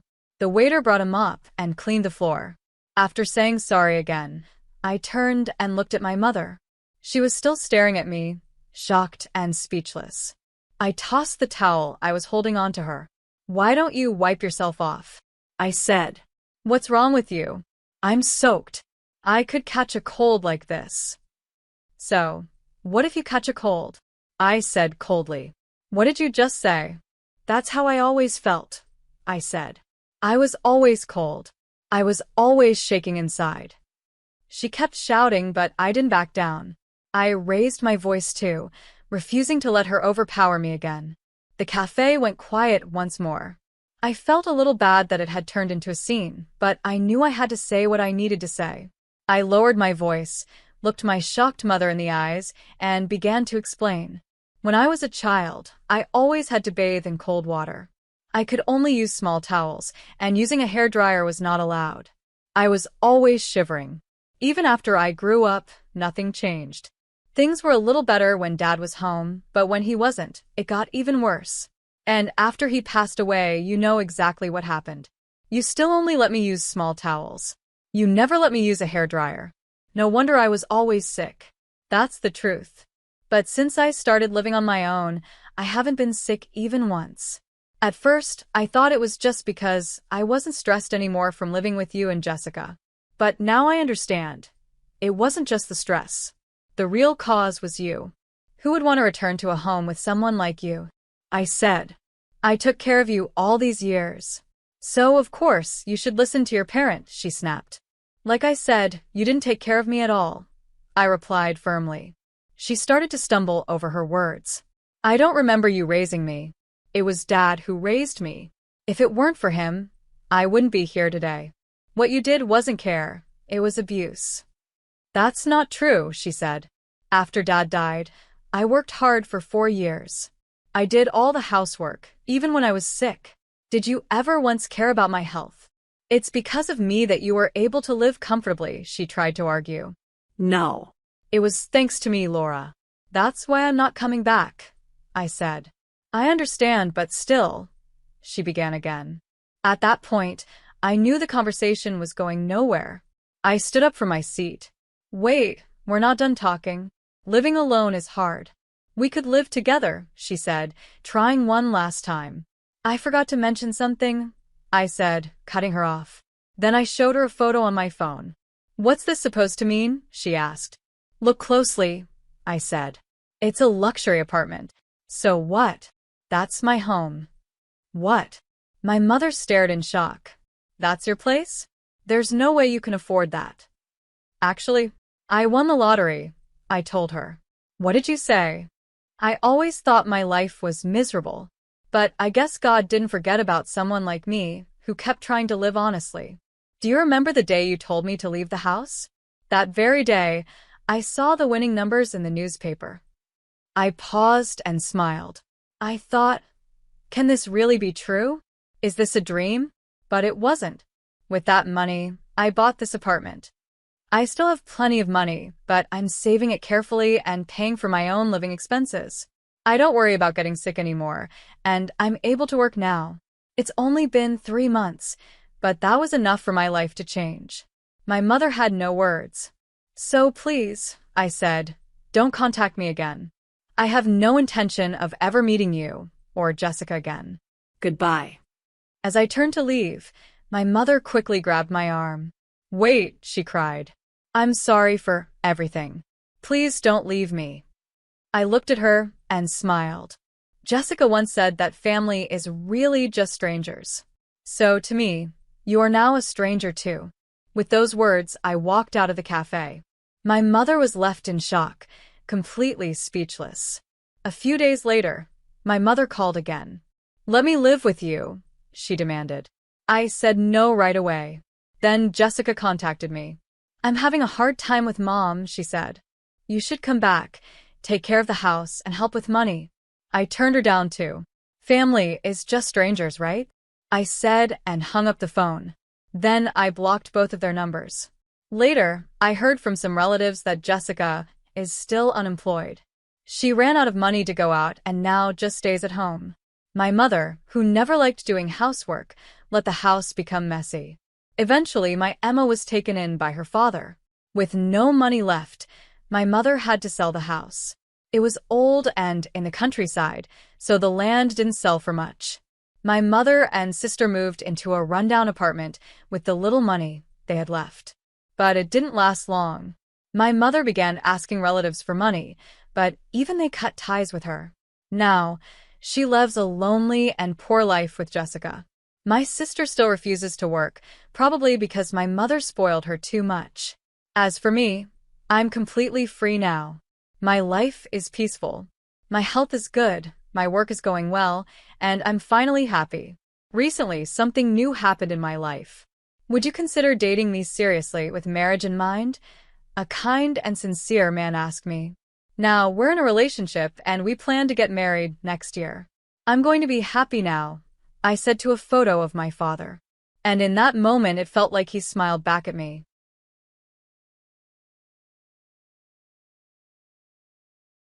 I never imagined that my sister's wedding would be the day everything changed. The day I uncovered the truth about my family. The day I learned about Aunt Julie's fortune. It was supposed to be a joyous occasion, filled with love, laughter, and celebration. But instead, it became the day that shattered the illusion I had lived under my entire life. The morning started like any other wedding day, chaotic, buzzing with excitement, and, of course, dominated by my sister Olivia's commanding presence. As the bride, she had taken control of everything, making sure no detail was overlooked. She sparkled in her designer wedding gown, a dress that cost more than my yearly salary as a kindergarten teacher. Meanwhile, I, the younger sister, had been given minor, forgettable tasks. Betty, Where are the welcome bags for the VIP guests? Olivia snapped, adjusting her veil for what must have been the 100th time. And please, tell me you're not wearing those shoes to my wedding. I glanced down at my practical, well-worn heels, the nicest pair I owned. These are fine, Olivia, I replied, trying to keep my voice steady. She rolled her eyes, a look I had grown painfully accustomed to over the years. This is why Aunt Julie always preferred me, she muttered. You just don't understand class. The mention of Aunt Julie made my heart ache. She had passed away 4 months ago, and the grief still sat heavily in my chest. Unlike the rest of our family, who cared more about wealth and status than anything else, Aunt Julie had been different. She had lived a quiet, modest life in her small cottage, tending to her beloved garden and teaching me the value of kindness, hard work, and finding joy in life's simple pleasures. She was the only one who truly saw me, the only one who understood that life was about more than designer labels and exclusive social circles. Don't start with Aunt Julie again, Olivia scoffed, waving a manicured hand dismissively. She was just a strange old woman who chose to live like a pauper despite having a trust fund. Thank God she left everything to charity, like she always said she would. Can you imagine if she'd given that money to you? You'd probably waste it on your students or something equally ridiculous. I bit my tongue, swallowing the retort that threatened to rise. She would never understand why I spent so many afternoons with Aunt Julie, learning about herbs and flowers while she was off at country clubs and luxury spa retreats. The wedding was set to begin in an hour at the Grand Plaza Hotel, the most expensive venue in the city, of course. Olivia had made sure everything was flawless, from the imported flowers to the Michelin-starred catering. It was the wedding of her dreams, the kind that would be featured in high-end bridal magazines. And yet, all I could think about was Aunt Julie, her warm smile, her gentle wisdom, and the secrets she had taken with her. Or so I thought. Because that day, amidst the extravagant decor and carefully curated perfection, I discovered something that would turn my world upside down. Aunt Julie's legacy wasn't what everyone assumed, and neither was her fortune. Everything I thought I knew about my family was about to change. I was adjusting place cards at the reception when an elderly gentleman in an impeccably tailored suit approached me. Miss Betty Friedan, he asked, his voice formal yet kind. Yes, that's me, I replied, my curiosity piqued. He pulled an envelope from his briefcase. I'm Henry Timothy, your Aunt Julie's attorney. She left strict instructions that this letter was to be delivered to you precisely 4 months after her passing, and specifically on your sister's wedding day. My hands trembled as I took the envelope. It was heavy, sealed with wax in an old-fashioned way, so typically Aunt Julie. But before I could open it, Olivia's sharp voice sliced through the air. Betty, what are you doing? The ceremony starts in 45 minutes. She stopped short when she saw the envelope in my hands. What's that? It's from Aunt Julie, I said quietly. Her lawyer just delivered it. Olivia's perfectly made-up face twisted in irritation. Oh God, not more drama from that old woman. She's still causing problems even from the grave. Just throw it away, Betty. This is my day. Our parents, attracted by the commotion, hurried over. What's going on? Mom demanded, her surgeon's trained eye assessing the scene in an instant. Aunt Julie left a letter for Betty, Olivia said, her voice dripping with disdain. To be delivered today of all days. Dad, never one for sentiment when it interfered with social obligations, checked his Rolex. Betty, put that away. We have important guests arriving. The governor and his wife will be here any minute. But for once in my life, I didn't comply. Something about the weight of that envelope and the precise timing of its delivery made me stand my ground. I'm opening it, I said firmly. Don't you dare. Olivia lunged for the envelope, but I stepped back. You're not ruining my wedding with whatever crazy final words that poor old woman left you. The word poor struck me like a slap. How dare they? How dare they dismiss Aunt Julie, who had shown me more love and wisdom than any of them? With shaking fingers, I broke the wax seal, bracing myself for whatever truth lay inside. I broke the seal and opened the envelope. Several documents slipped out, along with a letter written in Aunt Julie's elegant handwriting. As my eyes scanned the words, the world around me seemed to stop spinning. My dearest Betty, the letter began. If you're reading this, I am gone, and your sister is about to marry the investment banker she believes will give her the life of luxury she's always wanted. But there are some things you need to know. I could hardly believe what I was reading. Aunt Julie had not been living modestly because of a small trust fund. She had, in fact, been the secret CEO of Montgomery Industries, a global technology and real estate empire worth billions. The quaint cottage, the garden, the simple life, it had all been her choice. While your sister and parents only saw my small cottage, the letter continued, they never looked deeper. They never tried to understand that true wealth isn't about flaunting riches. But you, my dear Betty, you understood. You saw me for who I was, not what I owned. That is why I am leaving everything to you. My breath hitched as I turned to the accompanying documents, each one confirming her words. Aunt Julie had left me her entire estate, the company, the real estate holdings, the investment portfolios, all of it, valued at approximately $95 million. What does it say? Olivia demanded, her voice sharp with impatience. Betty, what did that crazy old woman write? I looked up at my family, Olivia in her designer wedding dress, my parents in their luxurious attire, all of them staring at me with barely concealed disdain. I took a steadying breath. Aunt Julie wasn't poor, I said quietly.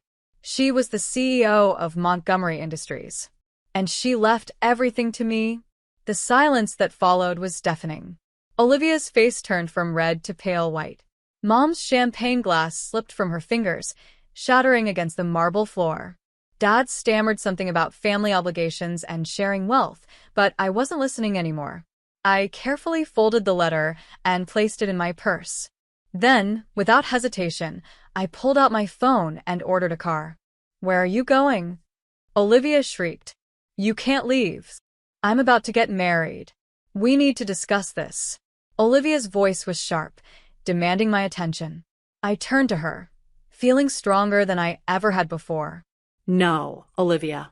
You made it clear. This is your day. So celebrate it. I have things to take care of. As I walked out of the Grand Plaza Hotel, I could hear Olivia's furious screams behind me, but they no longer mattered. In my purse, I clutched a small key. Aunt Julie had included it with her letter. The key to her cottage. But it wasn't just a cottage anymore. It was the beginning of my new life. Mr. Timothy was waiting near the hotel entrance. There's a car ready for you, Miss Friedan. The board of directors is expecting you tomorrow morning at 8 a.m. Your aunt spoke very highly of you. I nodded, my mind drifting to those afternoons in Aunt Julie's garden. I had thought she was only teaching me about herbs and flowers. But now I realized she had been teaching me about life, about business, about strength without cruelty.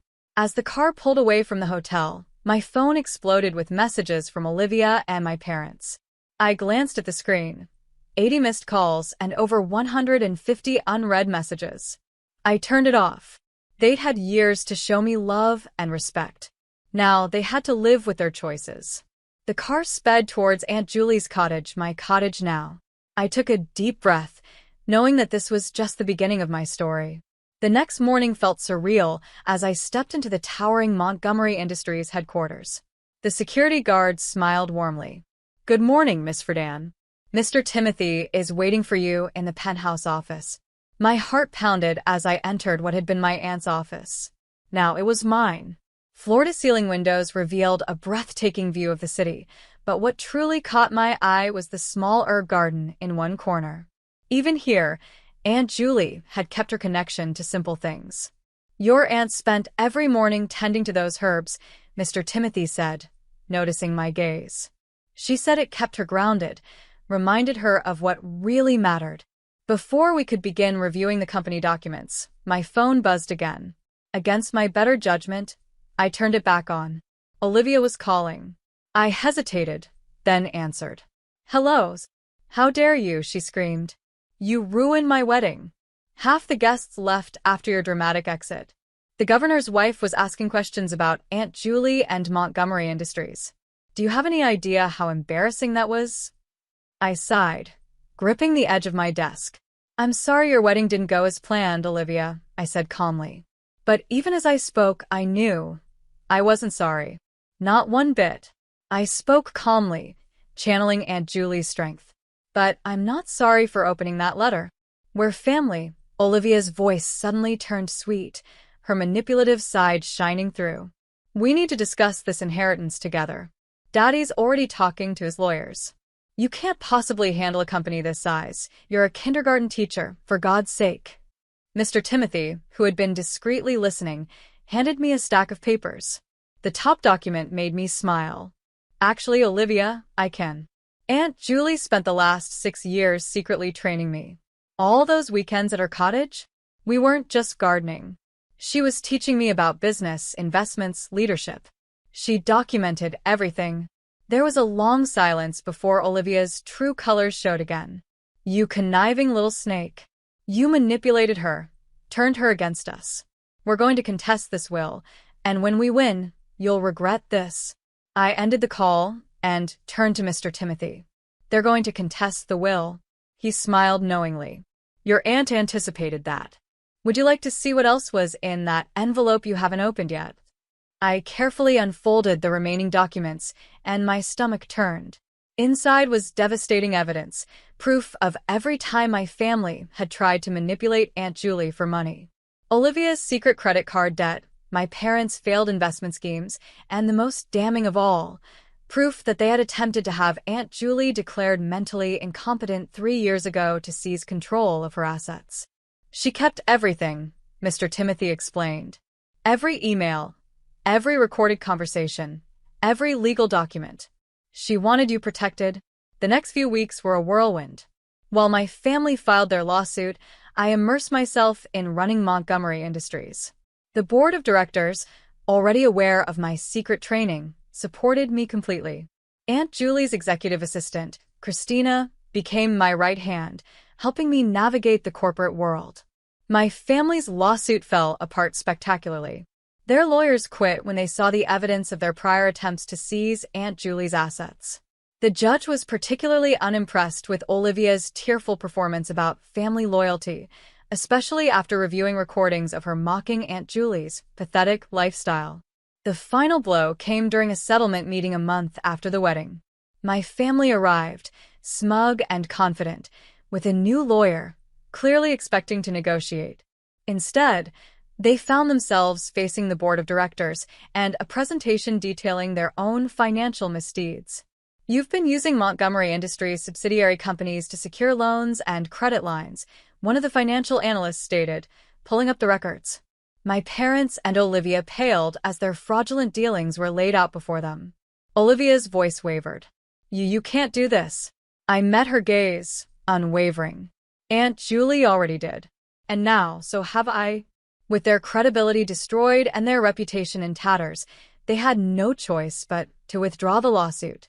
I watched them leave, knowing that for the first time in my life, I was free. As I stepped back into my office, I glanced at the small herb garden Aunt Julie had kept in the corner. She had known all along what I was capable of, and now so did I. I explained, watching their faces pale. Aunt Julie allowed this because she believed in giving family second chances. But that ends today. You can't do this. Dad sputtered. You mean I can't hold my own parents accountable? I replied. Parents who haven't called me once without mentioning money since the wedding? You have 2 choices. Drop the lawsuit and pay back everything you owe, or I'll press charges for fraud. Mom burst into tears. But Olivia's wedding put us in debt. We had to maintain appearances. A wedding you didn't even invite Aunt Julie to, I reminded them. Though now I understand why. You were afraid she'd show up in her gardening clothes and embarrass you in front of your society friends. In the end, they signed the papers, dropping the lawsuit. Olivia stormed out, screaming about betrayal. Mom couldn't look me in the eye. Dad tried one last time to lecture me about family obligations, but fell silent when Mr. Timothy started pulling out more evidence files. 7 months later, Montgomery Industries was thriving under my leadership. I had launched a new charitable foundation in Aunt Julie's name, providing scholarships to underprivileged students and funding community gardens in urban areas. The small herb garden in my office had expanded, and I spent every morning tending it, just like Aunt Julie had. Her cottage remained exactly as she had left it. I spent weekends there, reminding myself of what truly mattered. The corporate world was exhilarating, but true happiness came from staying grounded, just as Aunt Julie had always taught me. The last I heard, Olivia's marriage was already in trouble. Apparently, her husband wasn't as wealthy as she had thought, and their extravagant lifestyle was built on debt. My parents had been forced to downsize, selling their mansion to pay off what they owed. They sent Christmas cards full of subtle hints about reconciliation, which I neatly filed away with the rest of the evidence.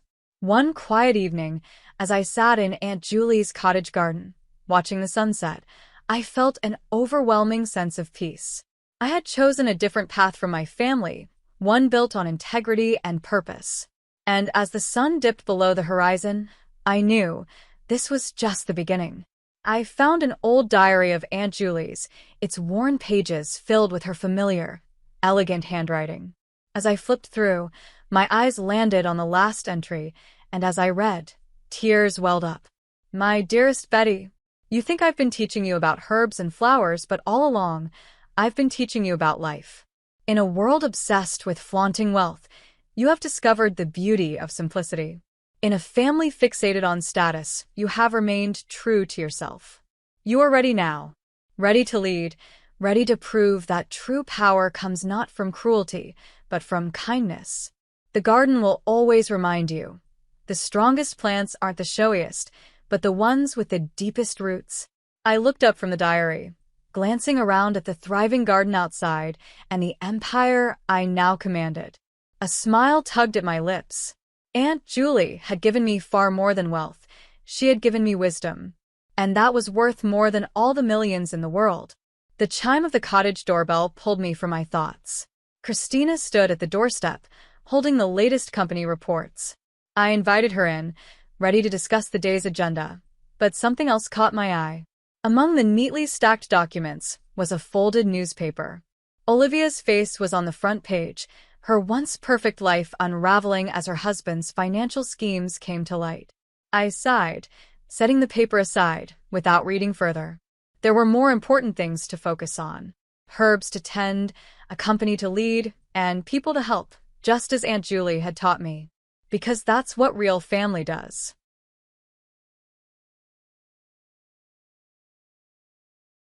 As the sun set over the fancy neighborhood of Lake Forest in Wichita, Lauren Graham stood by her window. She leaned on the modern railing and looked at the colorful autumn leaves in her garden. Lauren was 37 and 6 months pregnant. She gently touched her growing belly. Each time she thought about the little life inside her, she felt calm and happy. For a moment, she forgot about the problems she had with her parents and sister. Lauren closed her eyes as memories came flooding back. She remembered her father's birthday party 3 years ago very clearly. It was a big, fancy event at the Bowen family's large home to celebrate her father Jeremy's 62th birthday. Many important people from Wichita's real estate world were invited. Champagne was everywhere. "Oh, Lauren," her mother Julie had said, walking up in a flashy Chanel suit. "Did you get that dress on sale at a department store?" Her tone made it clear she was making fun of Lauren. Lauren was wearing a simple black dress from a department store, but to her, it showed what she believed in. "Yes, I like it," she said calmly.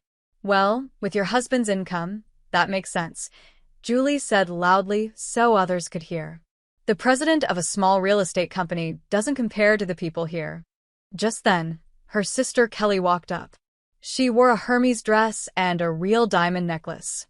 "Lauren, it's rare to see you here," she said with a smirk. "You usually skip family events and prefer your quiet life." Lauren just smiled without saying anything.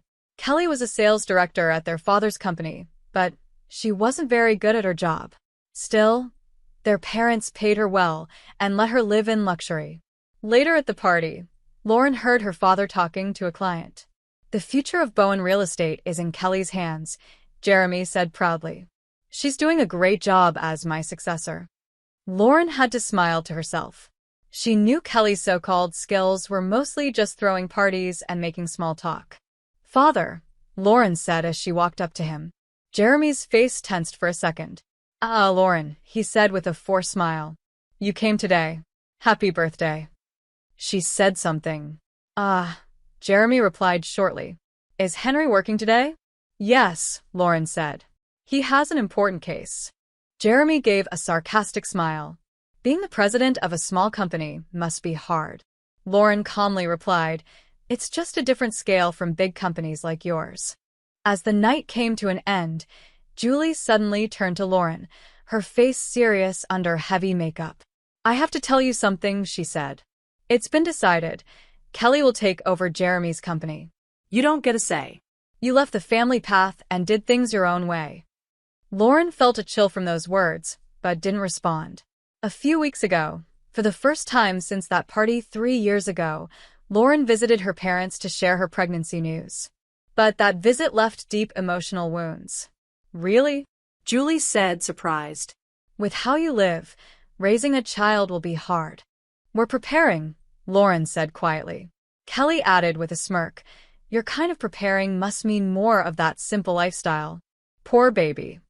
Lauren stayed silent, even though the words stung. But her father's comment hurt the most. "Lauren," Jeremy said firmly, "do not give your child the Bowen last name. I won't let you ruin our family's name." Since that day, Lauren kept her distance. She didn't answer calls or emails. It wasn't just silence, it was a choice. A choice to protect herself and her unborn child. Still, her family's shadow stayed with her. Sometimes she heard things about the company her parents and Kelly ran.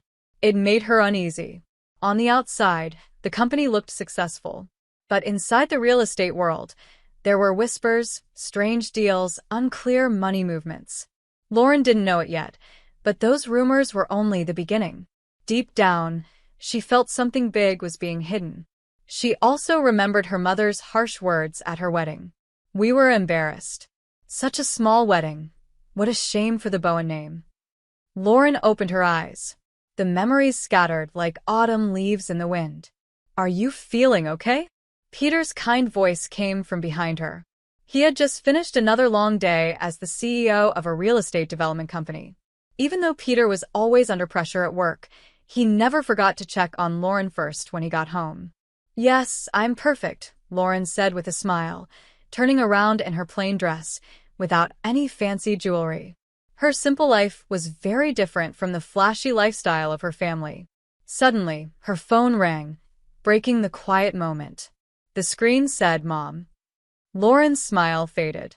After 4 rings, she took a deep breath and picked up. "Hello." "Lauren, I need to talk to you about your baby shower," Julie said, her voice full of pride as usual.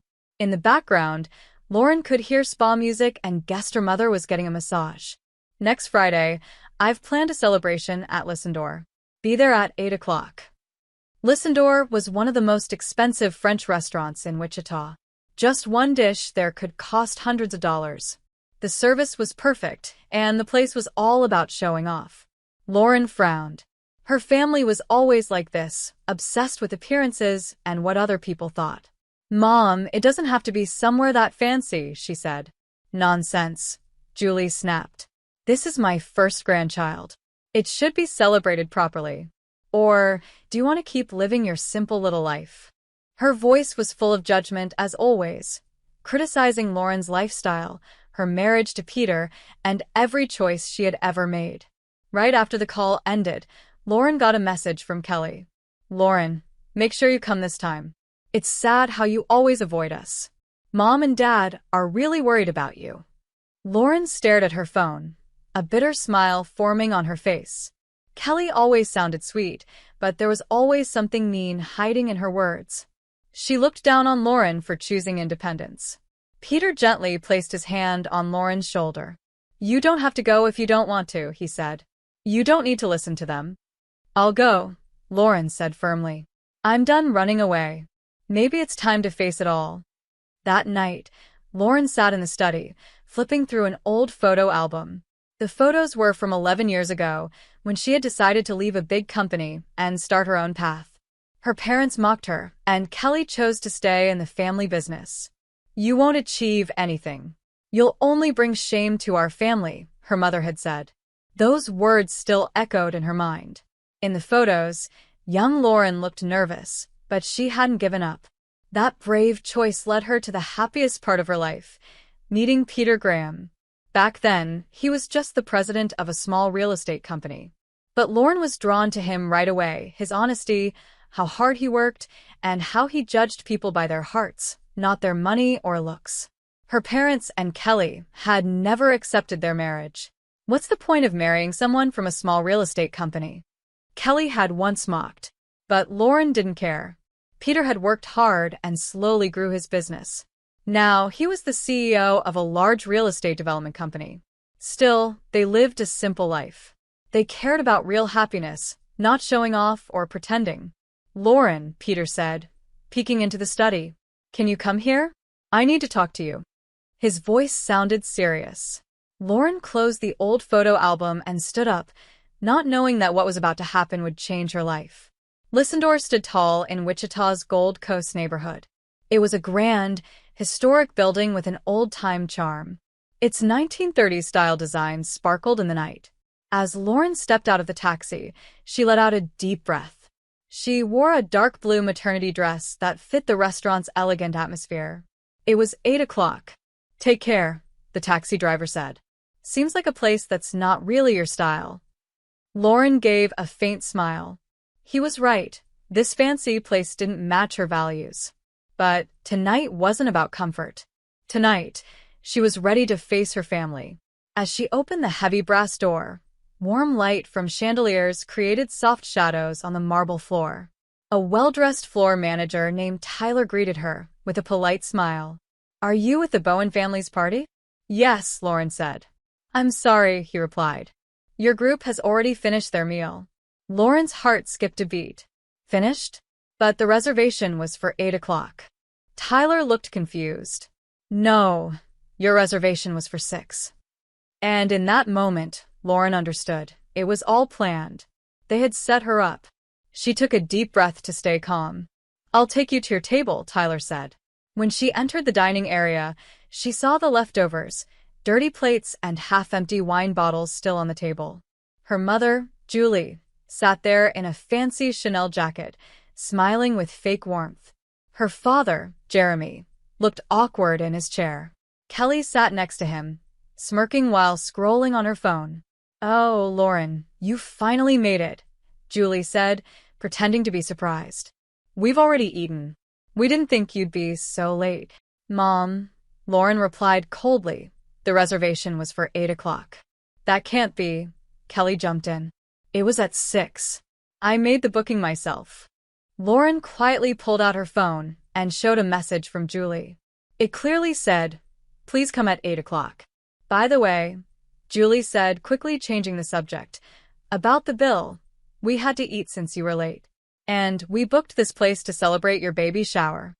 "So, you want me to pay?" Lauren asked, cutting her off. "Exactly," Kelly jumped in. "You were the one who showed up late." Lauren glanced at the bill on the table. 4-course meals, 2 bottles of expensive wine, extra desserts. The total was over $3,000. Just then, calm footsteps came from the restaurant entrance. "Sorry to keep you waiting," Peter said as he walked in, wearing a sharp navy suit. He approached the table with quiet confidence. "Oh, Peter," Julie said, her voice suddenly sweet. "So glad you could join us." But right behind Peter came someone else, Chef Patrick Wilson, the restaurant's owner. When he appeared, Julie's smile disappeared. "Mrs. Bowen," Chef Patrick said seriously, "thank you for dining at the main location of the Graham Hospitality Group." "Graham Hospitality Group?" Kelly's voice shook. "Yes," Peter replied calmly. "It's my company. I own and run 7 luxury restaurants in Wichita, including Lissendor." The faces around the table went pale. They had always looked down on Peter, thinking he ran a small company. Now they realized he was the owner of a major restaurant group. Peter continued, "We've saved all records of tonight's reservation and the security footage. It clearly shows the time change and attempts to make Lauren pay. This counts as fraud. Julie's hands trembled as she grabbed her purse. Jeremy turned pale. Kelly nearly dropped her phone. This is just a misunderstanding, Jeremy said quickly, trying to cover up. No, it's not, Peter said firmly, his voice calm but sharp. This was planned. And it's not the only thing. We're also looking into your past actions carefully. Lauren stood beside her husband, watching as her family's proud image began to crumble. Years of showing off and lies were finally catching up to them. Outside the window, the Wichita skyline glowed in the night. The mood in the private dining room was heavy. The chandelier's light seemed to shine a spotlight on the truth.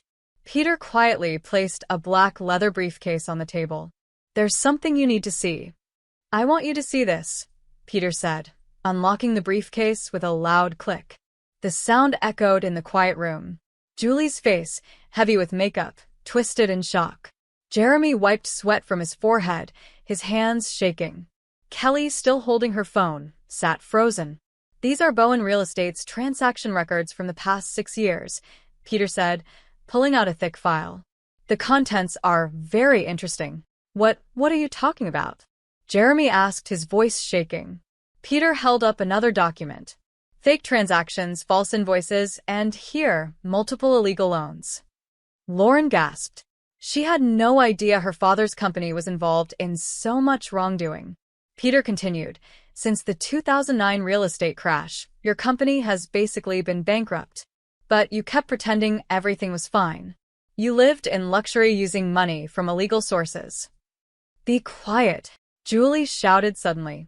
You don't understand. We have a reputation to protect. To keep up appearances, we had to. Are you saying fraud was necessary? Lauren cut in. Is that why you've always looked down on me? Kelly jumped to her feet. You, with your simple life, you're an embarrassment to this family. You don't know anything. But Lauren stayed calm. Peter, go on. Peter took out another document. Kelly Bowen, this is the result of an investigation into your divorce and finances. Kelly's face turned white. You've been divorced for 7 months. The job title of sales director at your father's company? A lie. You've made no actual sales. You just collect a salary while doing nothing. Lauren stepped forward. You've been living off mom and dad while pretending to have it all together. Stop, Kelly cried, breaking down into tears. After the divorce, I was desperate. I had nothing. I didn't want anyone to know, not you, especially. You always seemed like you had the perfect life. Perfect. Lauren let out a short laugh. All I did was live honestly. Enough, Julie shouted. We were protecting our family's pride. You wouldn't understand what that means. Peter's voice was cold. Then take a look at this.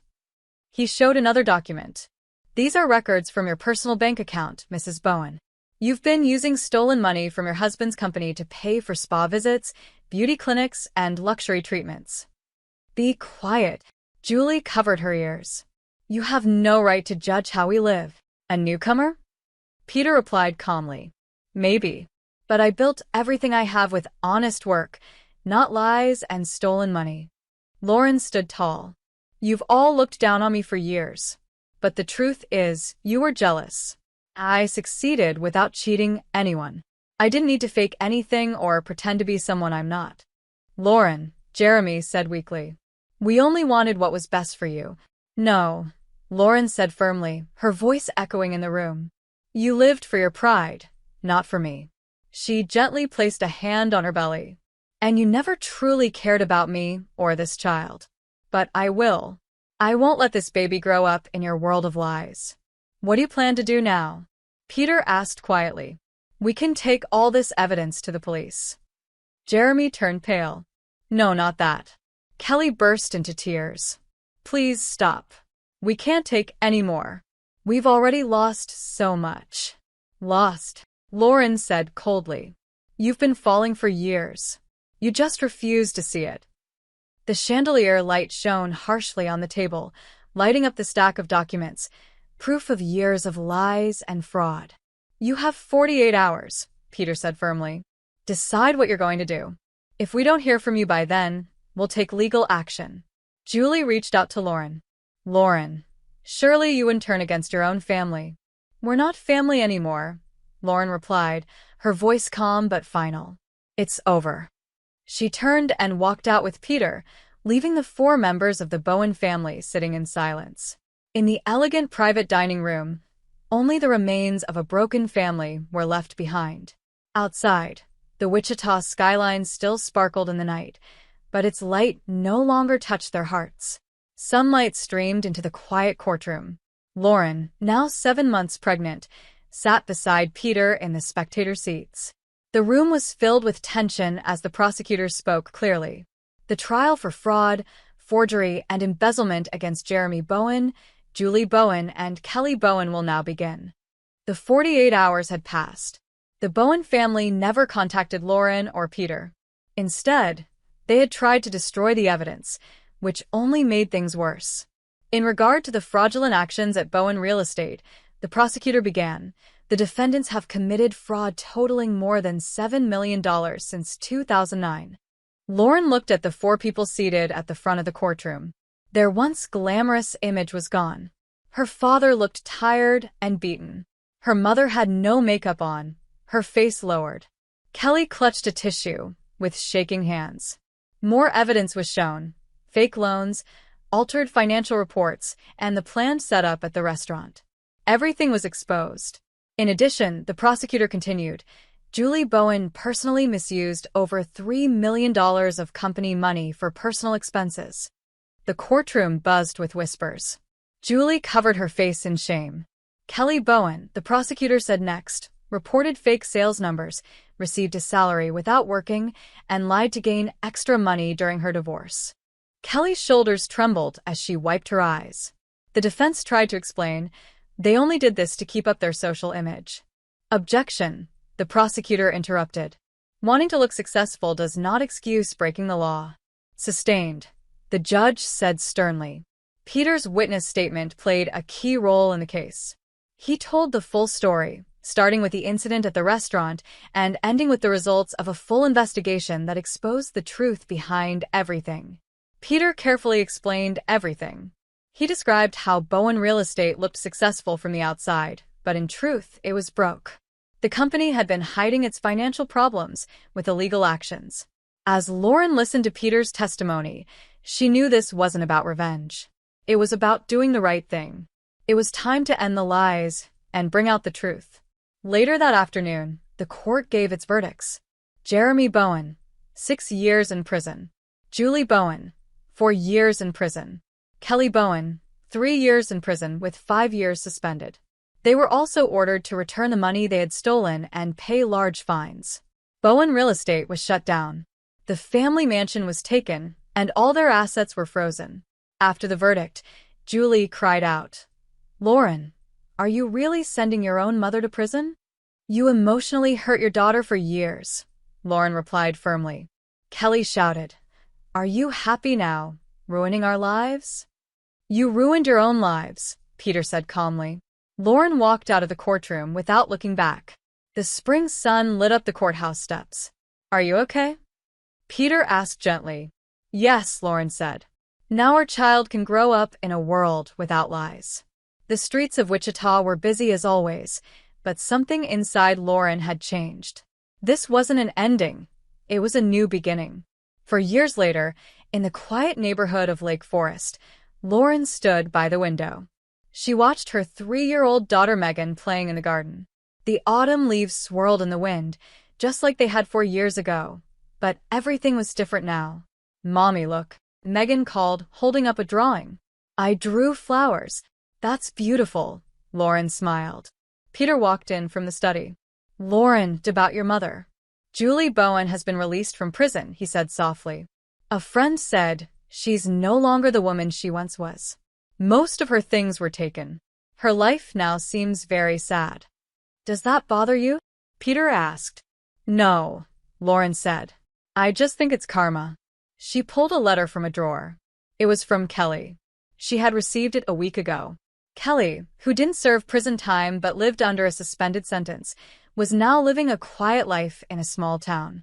In the letter, she said she was sorry and asked for a second chance.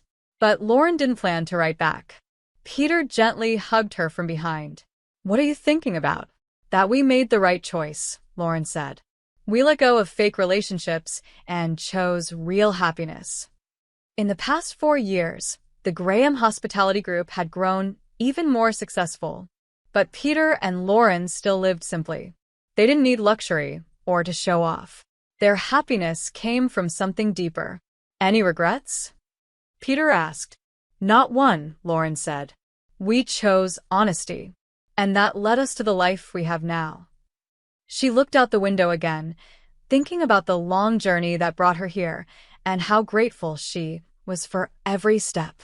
Lauren heard from a friend about a prison guard. Jeremy Bowen, once known as the real estate king of Wichita, had tried to act proud when he first entered prison.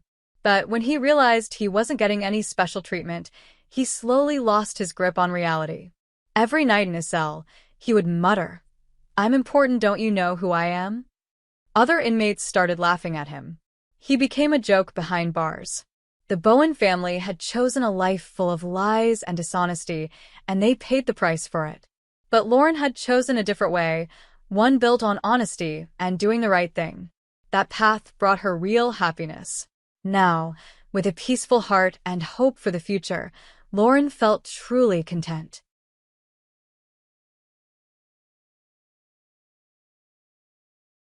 Hi everyone, my name is Laura Trump. Today, I want to share a personal story about dealing with toxic people, especially my manipulative mother-in-law, and how her actions almost ruined my marriage. Thankfully, karma stepped in and turned things around. 5 years ago, I felt like I had everything I could want. I had a successful career as a marketing executive, a modern apartment in downtown Olympia, and a marriage I believed was perfect. My home was my safe space, especially my home office where I could focus and work without interruptions, or so I thought. But then came the regular interruptions. My mother-in-law, Julie, had a habit of making her presence felt, especially during our weekly family dinners. One evening, as I was catching up on work, she commented with her usual sugar-coated criticism. "Laura, darling, shouldn't you be cooking dinner instead of staring at that screen all day?" I took a deep breath and responded with a polite smile. "Actually, Julie, I just landed a big client today, which will increase our company's revenue by 60%. But she didn't miss a beat. "In my day," she said in that overly sweet tone, "women focused on family first, not chasing careers. Don't you think so, Scott?" Scott, my husband, kept his eyes down on his plate. He muttered, "Mom, Lara's work is important to her. She's really good at it." Julie wasn't satisfied. "Of course, dear. I just worry about your future. When will I get grandchildren?" Laura is always working. These dinners were emotionally draining. Every week, Julie criticized my choices, my cooking, my career, even my priorities. She always wrapped her words in a fake kindness that made it hard to call her out. Things got worse when Scott received a big promotion at his software company. I was genuinely happy for him, but Julie found a way to twist the moment into her advantage. During dinner, she announced, "Oh, my precious boy, this is such exciting news. I'll move in temporarily to help you both adjust to this new phase." I nearly dropped my fork. "That's really not necessary, Julie. We're doing fine on our own." She ignored me completely. "Nonsense. My doctor says my blood pressure is too high. I'll feel much better being close to my son during this time." Scott looked worried. "Mom, are you sure you're okay?" he asked. That's when it hit me. Her health problems always seemed to show up whenever she wanted something. Later that night, I realized Julie's behavior wasn't random. It was part of a pattern of manipulation. Her health scares, sweetly worded insults, and constant meddling were all ways to control us. It was exhausting, and I knew I couldn't let it continue. This was just the beginning of my journey to set boundaries, reclaim my space, and protect my marriage. I'll share how I handled it and the lessons I learned along the way in the next part of my story. I decided it was time to confront Scott. "Honey," I said, trying to stay calm, "your mother can't move in. This is our home, our space." Scott sighed. "It's just temporary, Laura. She hasn't been feeling well. Didn't you see how pale she looked the other day?" She looked perfectly fine when she was criticizing my career choices, I shot back. Scott frowned. You're being unfair. She's old school, Laura. She's just worried about us. I didn't argue further, but something about the situation felt off. The next week, I overheard Julie talking on the phone while she was out in the garden. Her tone was cheerful, completely different from the frail image she had been projecting. Yes, Maria, she said, the doctor says I'm fit as a fiddle, but Scott doesn't need to know that. A mother knows best, and that wife of his needs to learn her place. I froze, my heart pounding. Was she faking everything? My hands shook as I quietly recorded her conversation on my phone. This was proof that she had been manipulating us all along. Part of me wanted to confront her right away, but I knew I needed to wait and think this through. Something told me this was just the beginning. A week later, Julie arrived, bringing more luggage than seemed reasonable for someone claiming to stay temporarily. She stood in the lobby, directing Scott like a drill sergeant. Scott, be careful with those bags, she said. They're my special china. Scott looked confused.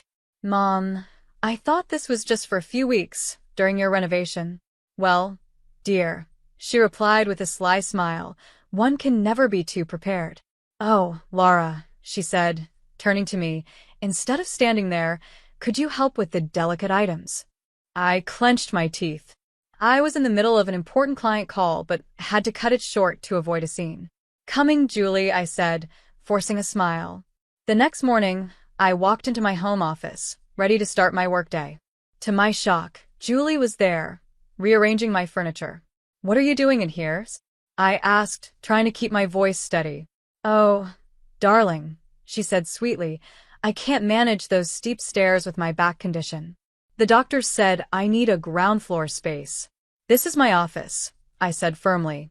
I have meetings all day. She ignored me and called out, Scott, sweetie, could you come here for a moment? Scott walked in, already dressed for work. What's wrong, Mom? The stairs, dear, she said, clutching her lower back. My back can't handle them. The doctor was very clear. Scott looked at me hesitantly. Laura, maybe you could temporarily set up on the covered balcony. It's spacious. Are you serious? I asked, feeling my patience slipping away. This was no longer about space. It was about control, and I wasn't going to let her take over my life. I tried to stay calm as I reminded Julie, I have confidential meetings with clients. Please respect that space. She didn't miss a beat. With a dramatic gasp, Julie clutched her chest and staggered backward as if the stress was too much for her to bear. Oh, the pressure. I can't breathe, she cried. Mom, Scott exclaimed, rushing to her side. Laura, call an ambulance. Julie weakly waved her hand. No. No ambulance. I just need rest, she said in a frail voice, sinking onto the couch in my office. Scott turned to me with a stern look. Laura, can't you see how stressed she is? Just let her stay here for a few weeks, please. Feeling outnumbered, I reluctantly moved my equipment to the balcony that evening. Through the glass doors, I watched Julie gleefully rearranging everything in my office as though it was hers. She seemed perfectly fine now, even humming to herself. At 3 a.m., I woke up thirsty and went to the kitchen for water.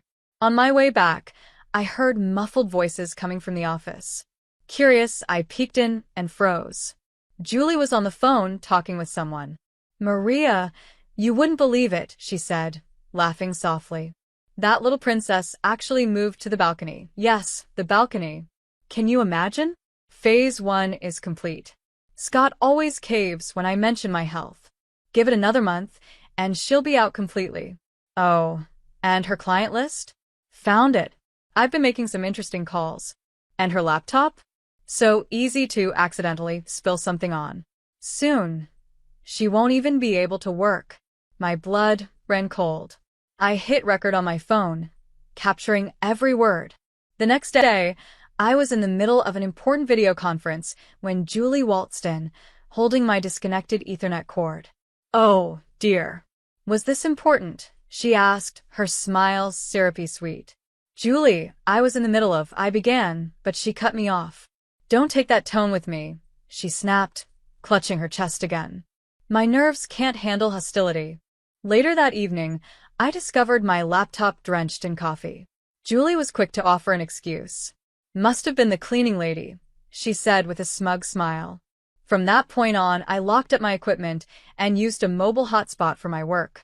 But seeing her play the role of the caring mother-in-law while sabotaging my career was unbearable. I knew I needed a better plan.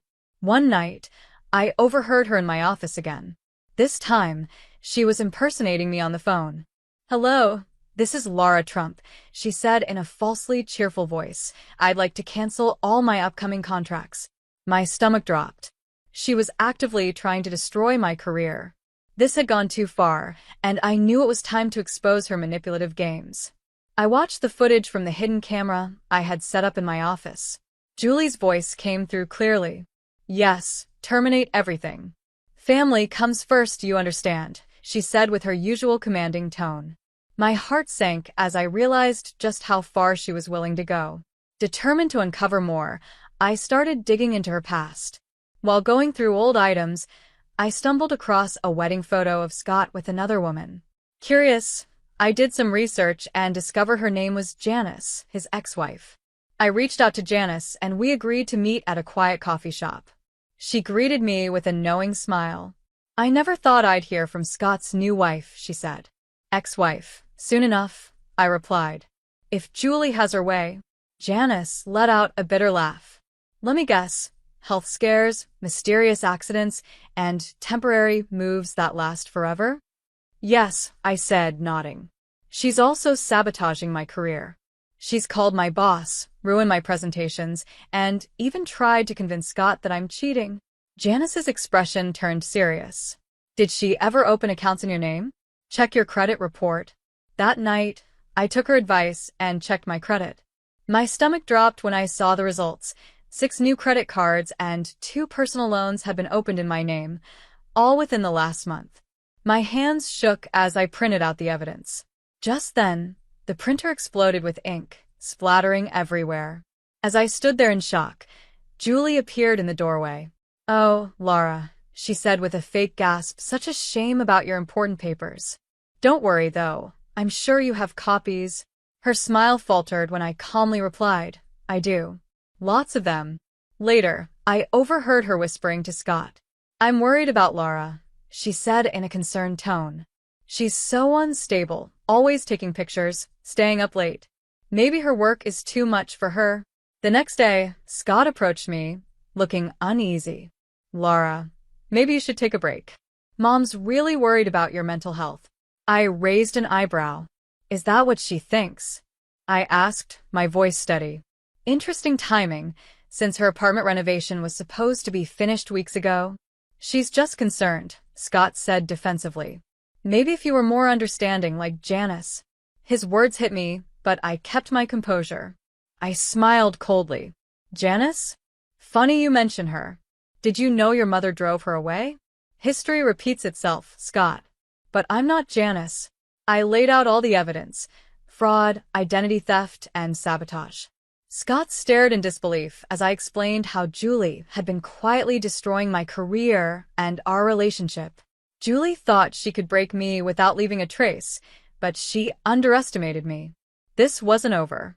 It was time for her actions to catch up with her. I was determined to bring Julie's schemes to light. The next morning, my phone rang. "Miss Trump, congratulations on landing the Thompson account. The VP position in our Los Angeles office is yours if you want it," said my boss. The timing couldn't have been better.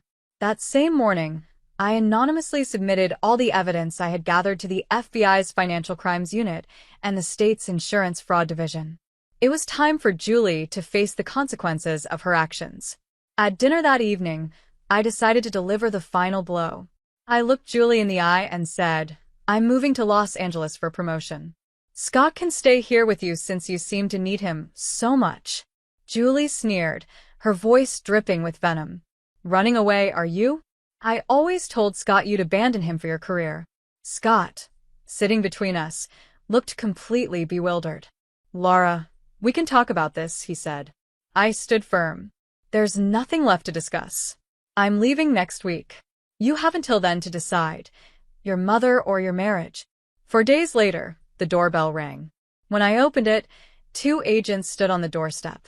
Mrs. Julie Trump, we have some questions about multiple insurance claims and recent loan applications, one of them said. Julie's face twisted in anger. This is absurd. I've done nothing wrong. The agent held up a stack of documents. Then you won't mind explaining these credit cards opened in Laura Trump's name? Her eyes darted between the agents and me. She did this. Laura opened those accounts. She's framing me. I stepped forward, calm and steady. Really?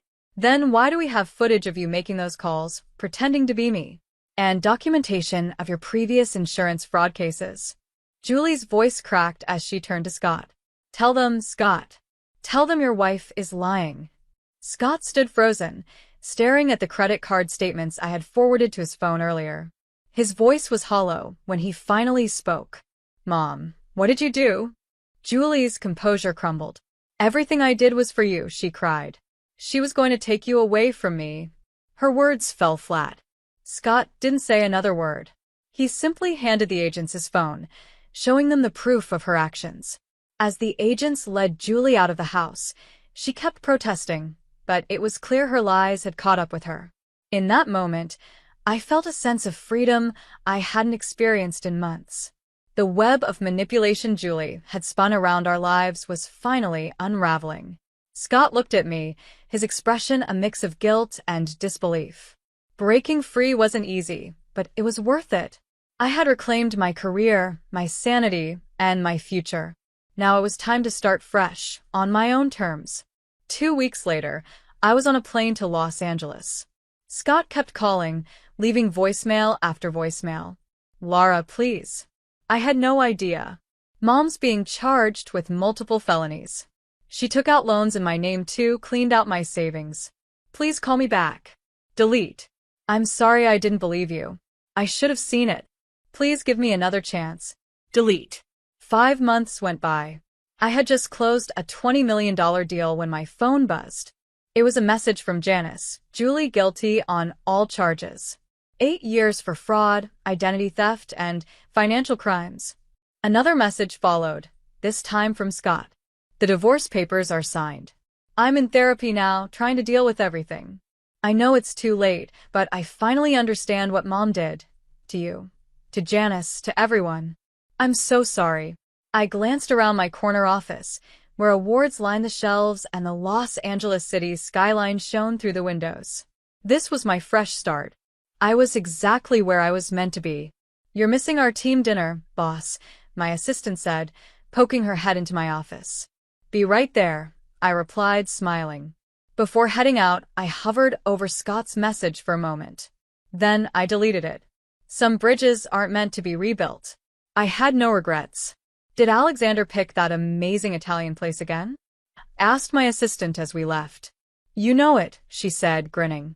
As we strolled through the vibrant streets of Los Angeles, I felt a wave of contentment. Julie's temporary stay had turned into a permanent one, behind bars in state prison. Sometimes karma really does work flawlessly. I never replied to Scott. My life was better without the toxicity. I had learned to prioritize myself and surround myself with people who respected me. It's funny how toxic people always try to paint themselves as the victims when they finally get caught. Julie had done the same, but the truth caught up with her. What about you? How would you have handled Julie's manipulation? Would you have confronted her immediately or gathered evidence like I did?